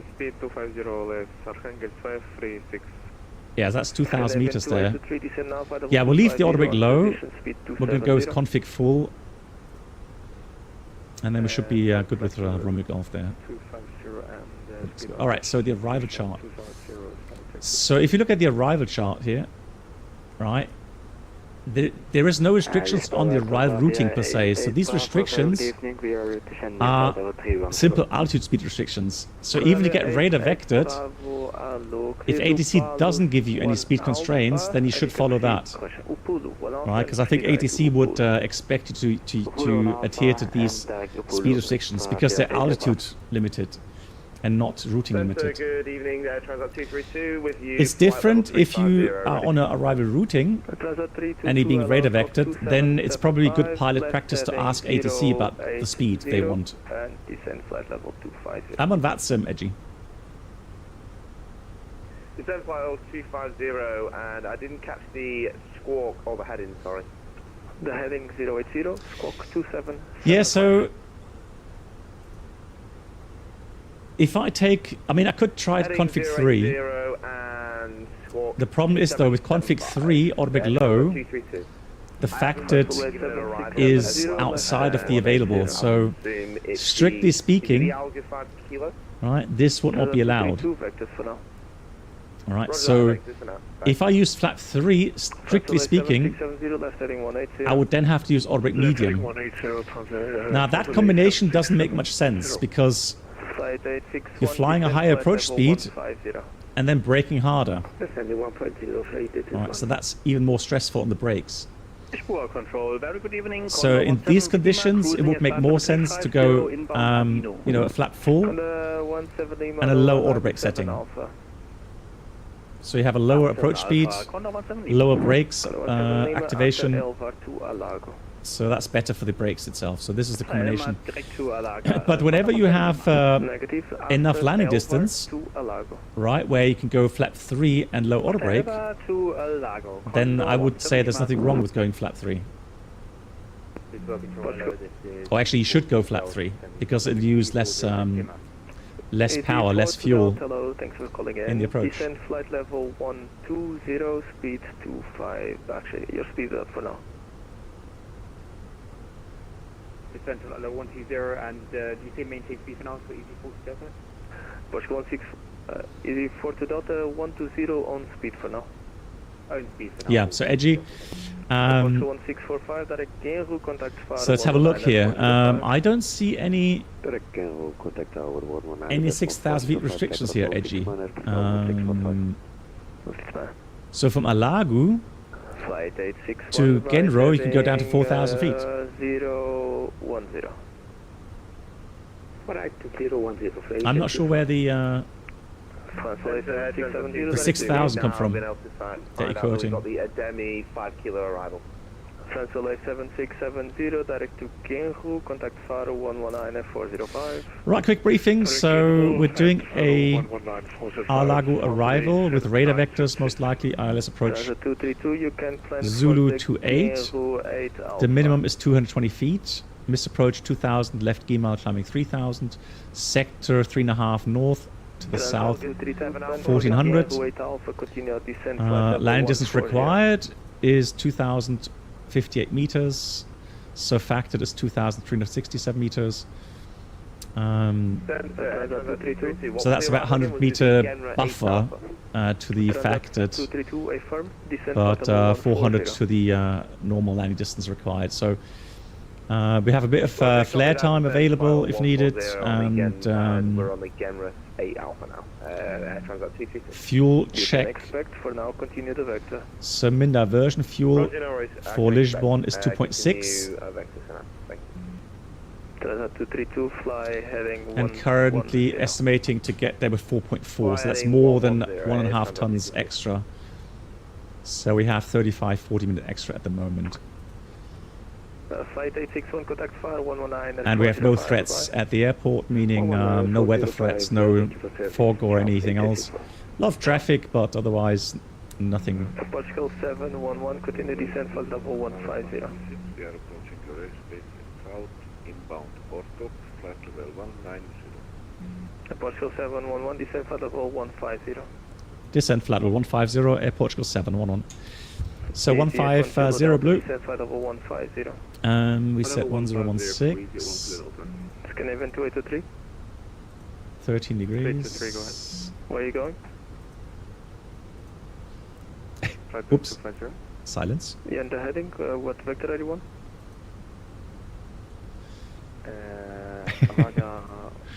Oh, I hate those moments. I don't know why. Please direct to Geneva. Right, config full to 20. E40 Delta, I've been told to contact approach. Should I stay with you? Easy 42 Delta, you can contact them now. 119-405, bye-bye, thanks. Right. 119-405. Hey, Cooper. Scandinavian 2823, direct to Geneva. Yeah, so my briefing is a little bit different because it's based on both pilots' briefing. So there's some parts briefed by the pilot flying. There's one part briefed by the captain only, and that's the taxi out, taxi in with hotspots. But it's an interactive kind of briefing these days. So it's difficult for me to do that as a single pilot concept. Contact 17 Lima, can you confirm the departure at the arrival route for us? But really what you should really focus on is make sure you have the entries correct. Make sure you've checked the arrival routing and the LS approach and the missed approach so that the MCDU says the same or FMS says the same as you have on the charts. Look at the fuel state. So be aware of how much extra fuel you have, if any. Because in case you go around, then you know whether or not you can do a second approach or not. And then, of course, look at specials, threats. So how do we fly the approach? In which managed modes? I don't see a flight from you. And then also when you're going to disengage the autopilot. And then special threats, anything that has to do with weather. Portugal 711, contact Faro 119-405, goodbye. 119-405, thanks a lot, bye-bye, Portugal 711.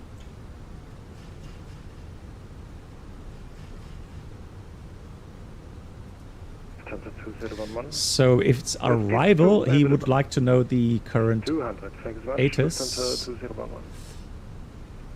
So let's update that. It's India. Fire approach, good evening from Air Portugal 711, passing 243, descending flight level 150, information India. Portugal 741, for approach identified, continue descent to flight level 140. Continue descent level 140, and just confirm it's the Air Portugal 711. AFM. Because I think he said 741, but maybe I just heard wrong. Lufthansa 2011, proceed direct to Captain. Direct Captain, Lufthansa 2011. Ah, Nico. speed to GG's, minus 21 feet per minute. Well done. 200 knots, up line 5 kilo Romeo. Exactly, Zolak. I know. Yeah, at my company, only the captain is allowed to taxi. Right heading 200, German cargo to Papa. Relax 289, contact Far Tower 120.755. Yes, it is like a little bit like Airbus Smart Briefing, yeah. They've adapted on the Boeing aircraft as well. Flight, yeah, Bruno, right? I thought so too, right, yeah. heading 110. Right heading 110, flight SS1. No, so I've already made plans for the second flight. Thanks for the offer, though, regarding the shuttle event. I'm sure that there will be another shuttle event in Rio. And then maybe I can join back, back then. But thanks for letting me know. Lufthansa 2011, reduce speed to 180 knots. Speed 180, Lufthansa 2011. Yeah, so Fishbone, like I said, last weekend, I asked one of the developers at PMDG, so Matthijs Kok, I asked him personally, I said, why do you guys, what made you decide to bring out the 747-100 first instead of the 747-400? And his reply was, because they felt like doing it. Alright, so it was like, yeah, okay. But for me personally, it doesn't make sense, because even though it could be a very good add-on, right? You have so many people desperately wanting to get a 747 in Microsoft Flight Sim. So I mean, like an aircraft that is manageable single pilot, like the 400 or dash 8. Because I think that even if you have an automated flight engineer that does the panel for you, I think the speed back 250 knots, Air Portugal 711. Right, 250 selected. So I think that the instrumentation, so the fact that you don't have the map mode, you have some old instruments, right? I think that's going to be overpowering a huge amount of people. 4,000 feet, H10. So they're not going to get the add-on. 5 Kilo Romeo. And Easy 42 Delta, reduce speed to 200. So you really, your potential customer base is just a lot smaller compared to the 7400 or a dash 8, right?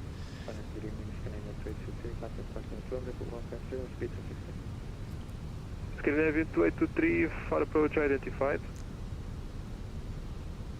Portugal 1645, descent to 3000. Yeah, so for me, I'm a bit cross with that because, again, I would love to have the 747 in the in Microsoft Flight Sim. Right. And I would have expected them to make that their priority. And then, as a bonus, 747-100. Fantastic. Big applause.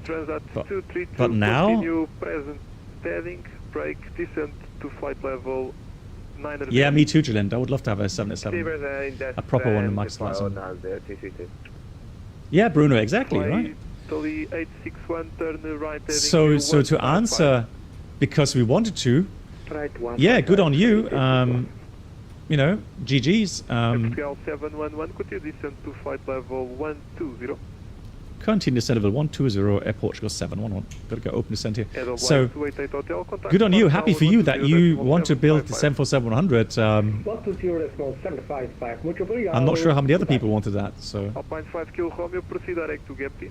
Yeah, Bruno. I mean, that may be so. Delta, turn left heading but, 215. I don't think which way around you switch it. I mean, still the 747-100. Easy 42 Delta, reduce speed to 180 knots. But yeah, Bruno, I get your point. Maybe some people will be FOMOing into the 100 just to have a 747. 232, reduce speed to 220 knots. Reduce speed to 220 knots, Charles 232. Portugal 711, reduce speed to 220 knots. Speed back 220 knots, Air Portugal 711. Right, 220. Easy 81 Kilo Delta, descent to flight level 120. Whatever 12 there for easy at 1 Kilo Delta. Hey, Shakovic, if you had to guess, do you think flat factor, Tolus 350 version 2 will be better than the nibbles? Ooh, that's a tough one. That's a tough one to say. Honestly, Scandinavian 2823 FM speed. I mean, I like the flat factor 777. I think they're doing a great job with that. I did not like the 350. 10.755. And the version 2 isn't out yet, is it? Good evening, Telsis 1549. So I would really have to test it first to make a call on that. 130. Descent to 130, Telsis 1549. Easy 42 Delta, proceed direct to Gapti. Direct to Gapti, easy 40 Delta. Yeah, Fishbone, I mean... absolutely. 5 Kilo Robin. So 747-100 into classic, into Kai Tak, absolutely, yeah. Approach runway 28. Descent 3,000 feet, QNH1016. Here's ILS. Yeah, but Winky, I mean, it takes a lot of effort. It takes a lot of learning to understand flying according to just radials and DME distances and, and RMI indications, right? So, I don't know. I think it just overpowers a lot of people, especially... 711, turn left heading 140. Left heading 140, Air Portugal 711. Heading. That will overpower a lot of people. Rambo, that's true as well. You're right. Reduce speed 180 knots. Very true indeed. Easy 42 Delta, cleared ILS Zulu approach runway 28. And Ghost, hello again, how are you? Portugal 1645, proceed direct to Captain, clear LS Zulu, approach runway 28. Yeah, I was just about to think about that too. Right, so tell you what, then let's have a look at the time here. So currently we've got 21:28. So let's have a look. If we do that to 17:28. Flight Italy 861, descend to 3000 feet, there we go. QNH 1016. Whew, my eyes. Where's my sunglasses? Flight Why? Italy 861, reduce speed to 220 knots. And 220 knots for straight, this is one. France Olay 7670. Oh, really, actually, left, nice. Right, heading 200. It's Banny, okay, cool. Right, heading 200, France Olay 7670. Air Transat 232 leveled off 9,000. Air Transat 232, continue descend to 3000 feet, QNH 1016. And actually even learned right, with heading steam 145. gauges, nice. GG's. Not easy at all. Clear There. descend to 3,000 And look at feet, that. QNH Absolutely gorgeous coast. 1015, I believe that was, and right to heading on. 140. Transat 222. Lol. Air Transat 232, QNH 1016. There we go. Sorry, 1016. And was the heading correct as well? It was okay. Well, thanks.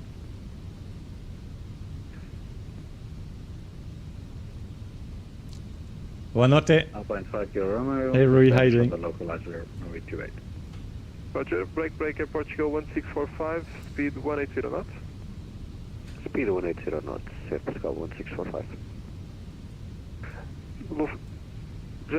German cargo to Echo Papa, contact Faro Tower 120.755. Oh, he's the head of VATSIM in Portugal, nice. Hey, Jeffrey, well, France Olay 7670, reduce speed to these 180 surroundings are so beautiful. 180 knots, France Olay 7670. It's just a shame to fly here at night time. Flight Italy 861, reduce speed to 180 knots. 210 knots straight, this is one. yeah. Negative, 180 knots. 180 knots, sorry, straight, this is one. Air Transat 232, reduce speed to 180 knots. Yeah, tour sport. Portugal 711, reduce speed to 200 knots, brake, continue descent to flight level 90. Speed back 200 knots and descent level 90, Air Portugal 711. Right, flaps 1, speed is checked. 1 kilo delta, reduce speed to Flaps 1. 20 knots, and turn left, heading 135. 135, left at 135, and speed 220. So beautiful. 1 clear delta. France Olay 7670, proceed direct to Captain. Direct Captain, France Olay 7670. Alpine 5 Kilo Romeo, contact Far Tower 120.755. Yeah, Bruno, the 120, coastline here Alpine 5 Kilo Romeo. looks very sandy Flight beaches. 861, proceed direct to Is it Captain. nice here? Direct to Captain, freight, this is In one. summertime? Probably hot, right? Yeah, it must be really hot. Right, so we got 200 knots, 90 blue. Speed to 220 knots. And let's turn have left, for the heading, ILS. 140.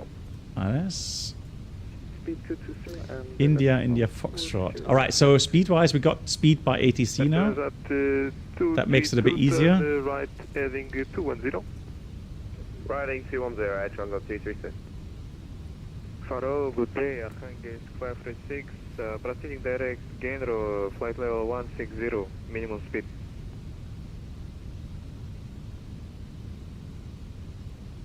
Archangelsk 536, Faro identified. It's very good for surfing, nice. 130. Descending, flight level 130, Archangel 536. Oh, I can imagine, Bruno, yeah. A lot of tourists here in summertime. Right, ILS is identified. Approach runway 28. Clear ILS, Bruno, the controller, is that because let me say it's Banny. 711, reduce speed to 180 knots. Speed back 180, Air Portugal 711. Is that the guy we went to have dinner with? 711, continue descent to flight level 70. And descent level 70, Air Portugal 711. Fair approach, Virgin 6605 heavy. Flaps 2, speed check. Oh my god! I didn't recognize his voice. Yeah, lovely person. Yeah. So actually, I met him IRL. 605 Faro identified descent. We actually had dinner together, which was nice, at the beach there in Lisbon. 140, Virgin 6605 Heavy. Virgin 6605, speed 2250. Really cool. Yeah, man, I missed that, man. Now I want to go back to Lisbon. Oh. Speed 250, Virgin 6605.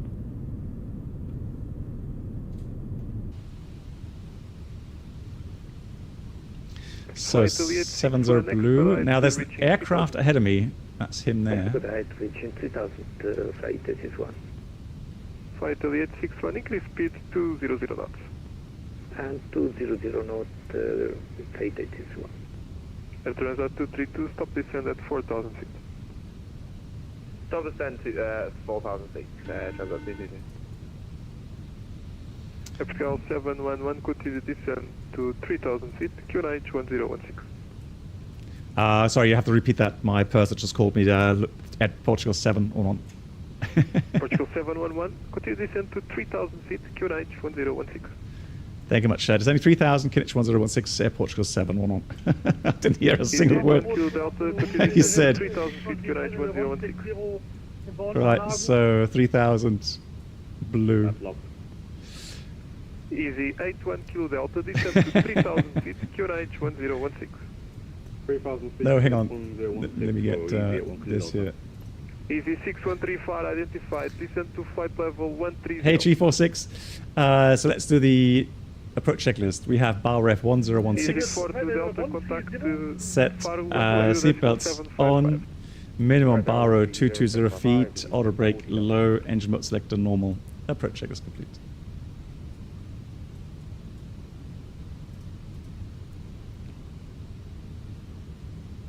Air Transat 232, turn right heading 30. Faros, Victor Fox Alpha. Let's have that in here as well. Victor Fox Alpha. 711, turn right heading 230. Right heading 230, Air Portugal 711. Easy 81 Kilo Delta, reduce speed to 180 knots. Confirm 180 for A1 Kilo Delta. A5.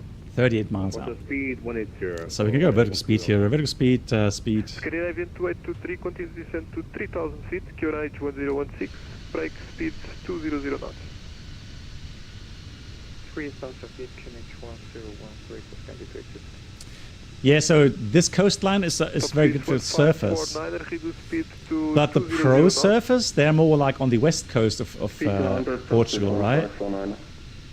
Top 61549, they have that place there with the monster waves. Level 50. Those incredible videos we see sometimes. Hondo, have a good flight. Have a good one. FPL 1645, contact Far Tower 120.755. Far Tower 120.755, office manager, FPL 1645. Faro approach, very good evening, Condor 17 Lima, flight level 160, inbound Alago. Information, India. Condor 17 Lima, Far identified, descent to flight level 1. Let's do a extended center line here. So we go direct.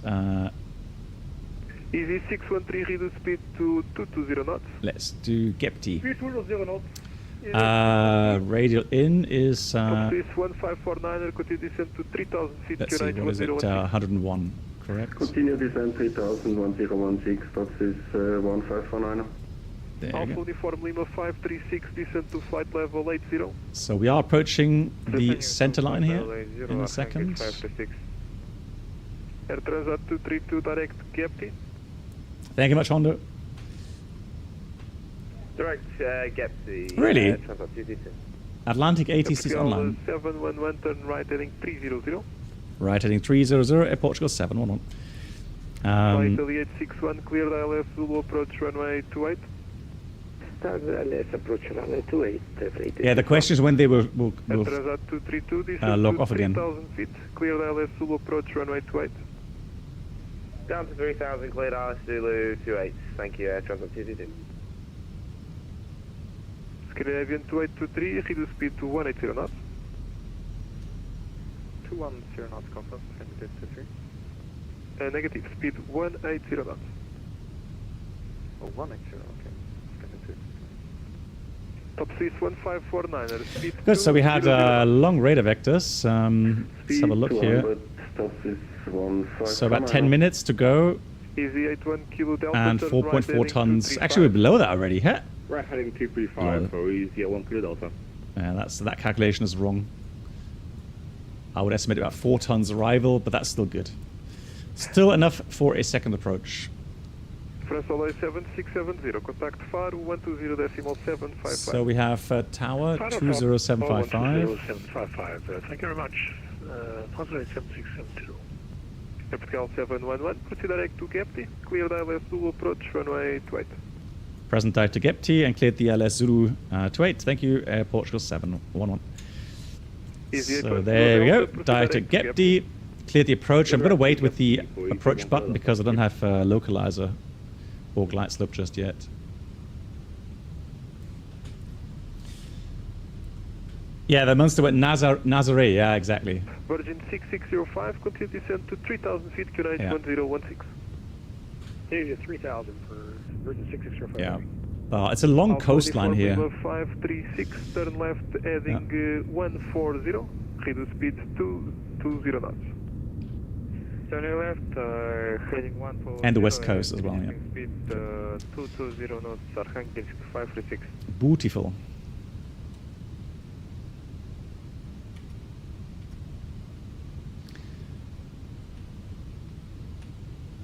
I know Mark is looking forward to his holiday. Right, Mark? Oh, I envy you. I envy Alpha you. Uniform Lima 536. Continue descent to 4000 feet, QNH 1016. Continue descending 4000 feet, QNH 1016, Archangelsk 536. Easy 613, descent to flight level 80. Descent 80. Yeah. Looking forward to the pictures. Man.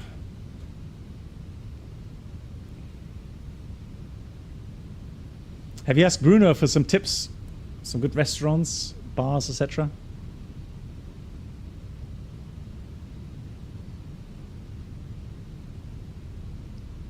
Scandinavian 2823, turn right, heading 250. I thought so. He said go to Lisbon. Top Swiss 154. Yeah, that's Bruno. Speed to 180 knots. Yeah, Organ, go ahead with the question. Speed 180, top Swiss 1549.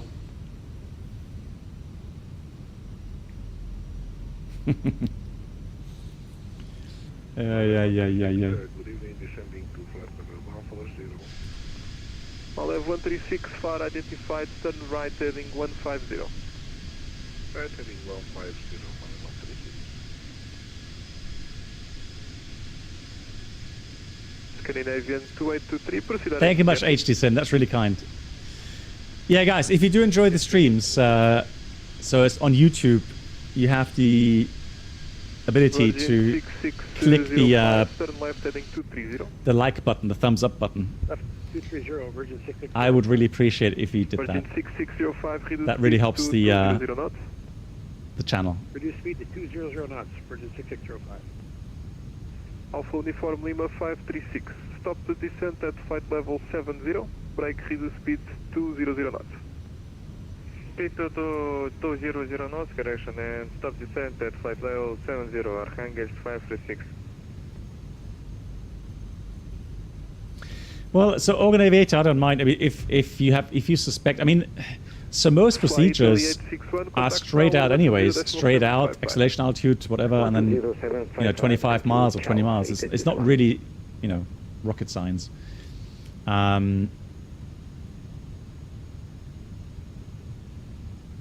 Easy 81 kilo delta. The important thing is that people realize that the procedures are 300 knots for easy. obviously not for real world flying because they can get invalid very quickly, as we've just seen in Geneva, for example. So I'm not able to monitor the oh, what's it us? Apologies for that. For the Air Portugal 711 over the tower. Negative, calling Air Transat 232, Air Transat 232 Tower 120.755. Oof, it was me. Thank God for that. 120.755. Yeah, I was just about to call you. Air Transat 232, thanks. Easy 81 Kilo Delta, clear. Yeah, runway Mark, me approach, too. runway 28. I would go to Lisbon anytime as well. Top Swiss 1549. Although I have to say, Porto is also a beautiful city. Very interesting Virgin 6605, turn left heading historical city. So 160, Virgin 6605. Alpha Uniform Lima 536, descend to 4,000 one thing I would feet, also like to do is follow that. 4,000 feet, QNH 1017, Archangel 536. Air Portugal 711, revise QNH 1017, break contact tower 120.755. You can H1017 copied and 120755. Great to hear your voice again. See you next time. Air Portugal 711. Cheers. Cheers. Lovely. Geneva Papa, Hotel of Alpha, contact ground 118580, ciao. Yeah, he's such a cool guy. Love it. Continue Papa and contact ramp 118580. Ciao. Bye-bye. Air Transat 232, Faro hello, winds 290 degrees 10 knots, runway 28, continue approach, number 2. Clear approach number 2, Air Transat. So we're cleared for the approach, meaning we'll descend down to 2,000 feet after Gepti. Faro Tower, good evening from Air Portugal 711 on the, passing Gepti for the ILS Zulu 28. Scout 711, Faro hello, winds 290 degrees 11 knots, you are number 3. Copy it, Portugal 711. Right, so now we have indications. Down we go 2,000 feet. Tower for Air Transat 222, is it 180 till 4? Actually, we can do that here. Air Transat 232, were you given any restrictions by approach? Roger that, I was not. Air Transat 222. Air Transat 232, Roger. Yeah, so, Mark, I can also recommend one of the port wine distilleries. Hello Tower, good night. They have a nice kind of interesting tour they give with a tasting after the end of the tour, which is great. What position? Turn my here. And even though they have white port wine, but they do, and it tastes nice. Just to confirm, are you ready for immediate departure? Hey, easy, 81 Kilo Delta, nice. Affirmative, ready for me to depart at 1 my here. Roger, stand by. Yeah, Bruno, but we have to limit that to 1. Oh, there's the runway. So cleared for the approach. Here comes the approach button, and we got glide slope blue, lock blue, Catry dual, autopilot 1+2, and lock star. Right, let's do this in good fashion here. Manual flight, flight directors off. Bird on. There we go. Faro Tower, runway 28, located on Foxtrot. Air Transat 232, winds 290 degrees 11 knots, runway 28, clear to land. Clear to land, Transat 222.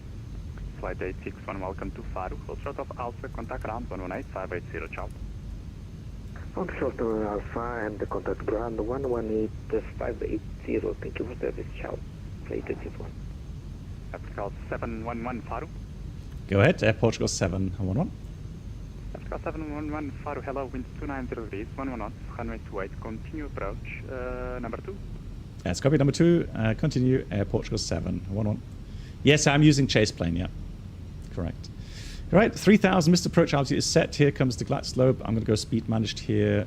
Gears coming down. Flaps 3, speed check, flaps 3.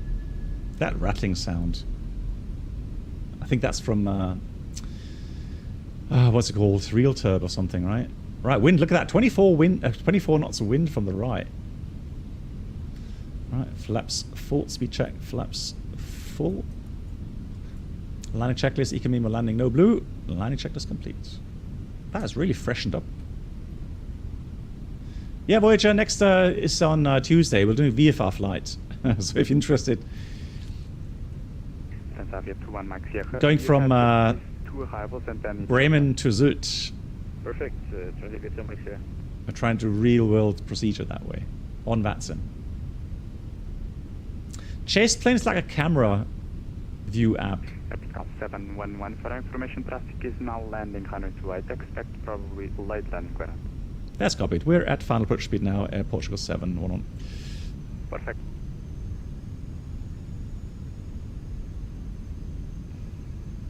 Now the wind is dying down a bit, 16, 17 knots.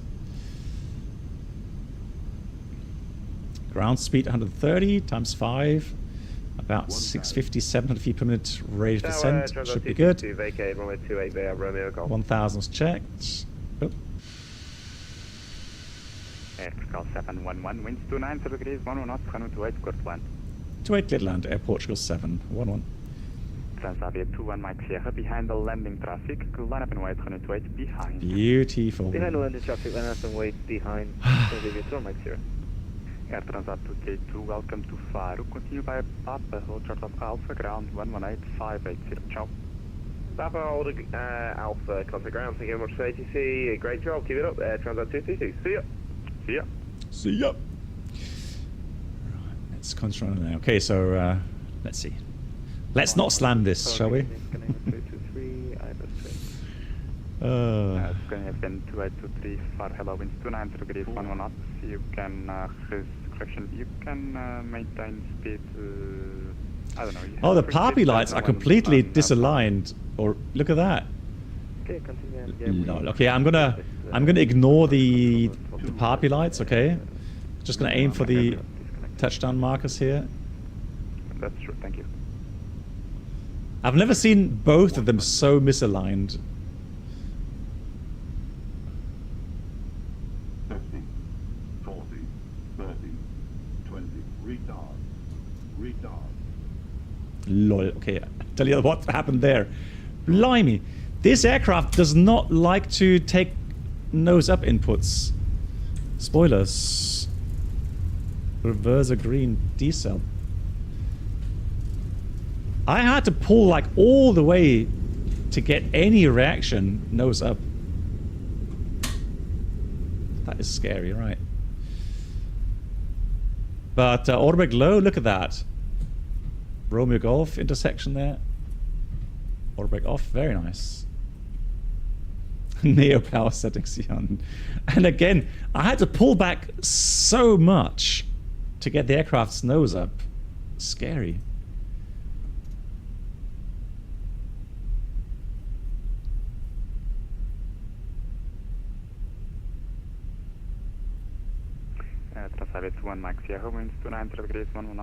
No, I'm not using the dampening because I don't like the dampening.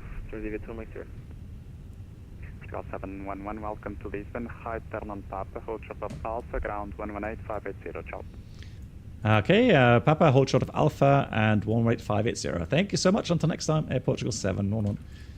Ciao.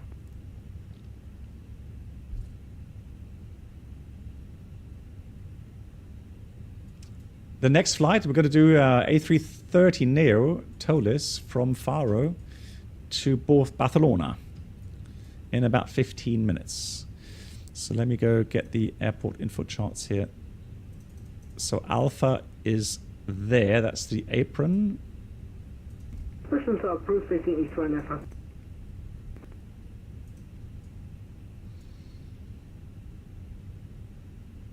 Faro ground. Good evening from Air Portugal 711. Air Portugal 711, welcome to Faro taxi via Papa Charlie to stand 325. Papa and then Charlie, stand 3 to 5. Thank you, Air Portugal 711.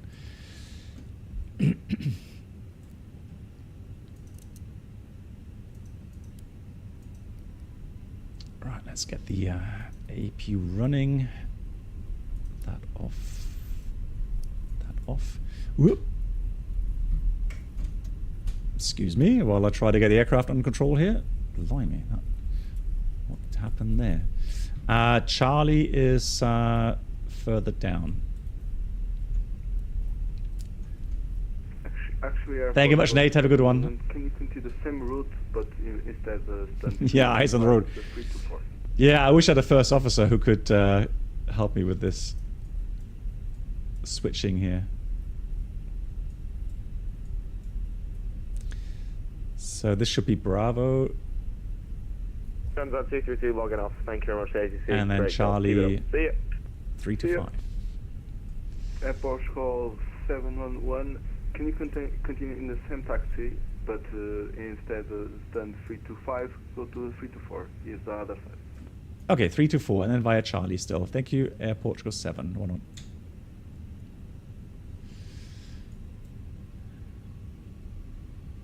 Oh, really? You're in the A350 there, Iberia? GG's, Emily, that's cool. GG's. Right, let's go. 324.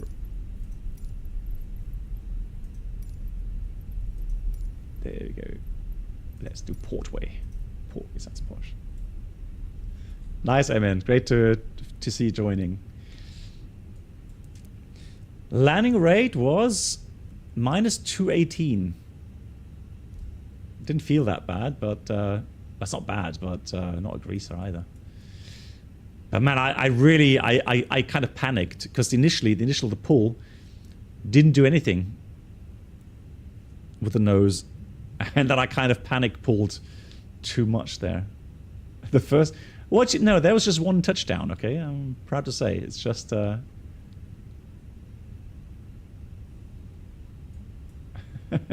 It's just a bit flary because I panicked. Right, there we go. We got all the lights turned off. Here's our marshaller, 324. Right we go.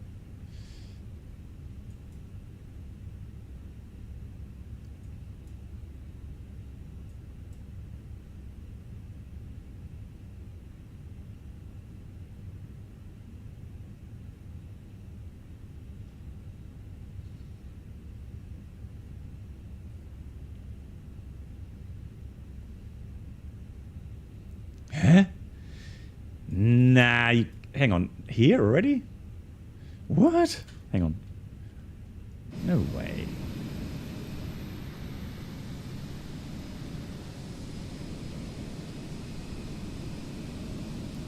All right. Well, if GSX says so, okay, then we'll set the parking brake. Who cares, right?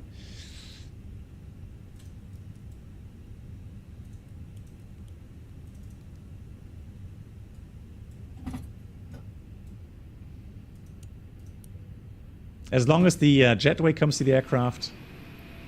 Yeah, there we go. That's all right.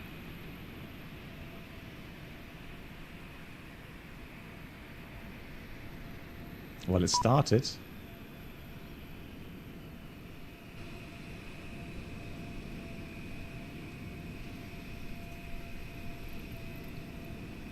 Faro, good day. Just flight 125 at stand 207, North Information Juliet, requesting clearance to Casablanca. Yeah, I said it too early, right? Five standby, your clearance are in process. Roger. Good evening, Scanner 223, holding. Scandinavian 2823, welcome to Faro. Continue on Papa. Charlie, stand 323. Oh no. Do we see people falling out of the plane now because GSX just doesn't get the jetway? Come on. Just waiting for Alright, it's not going to happen.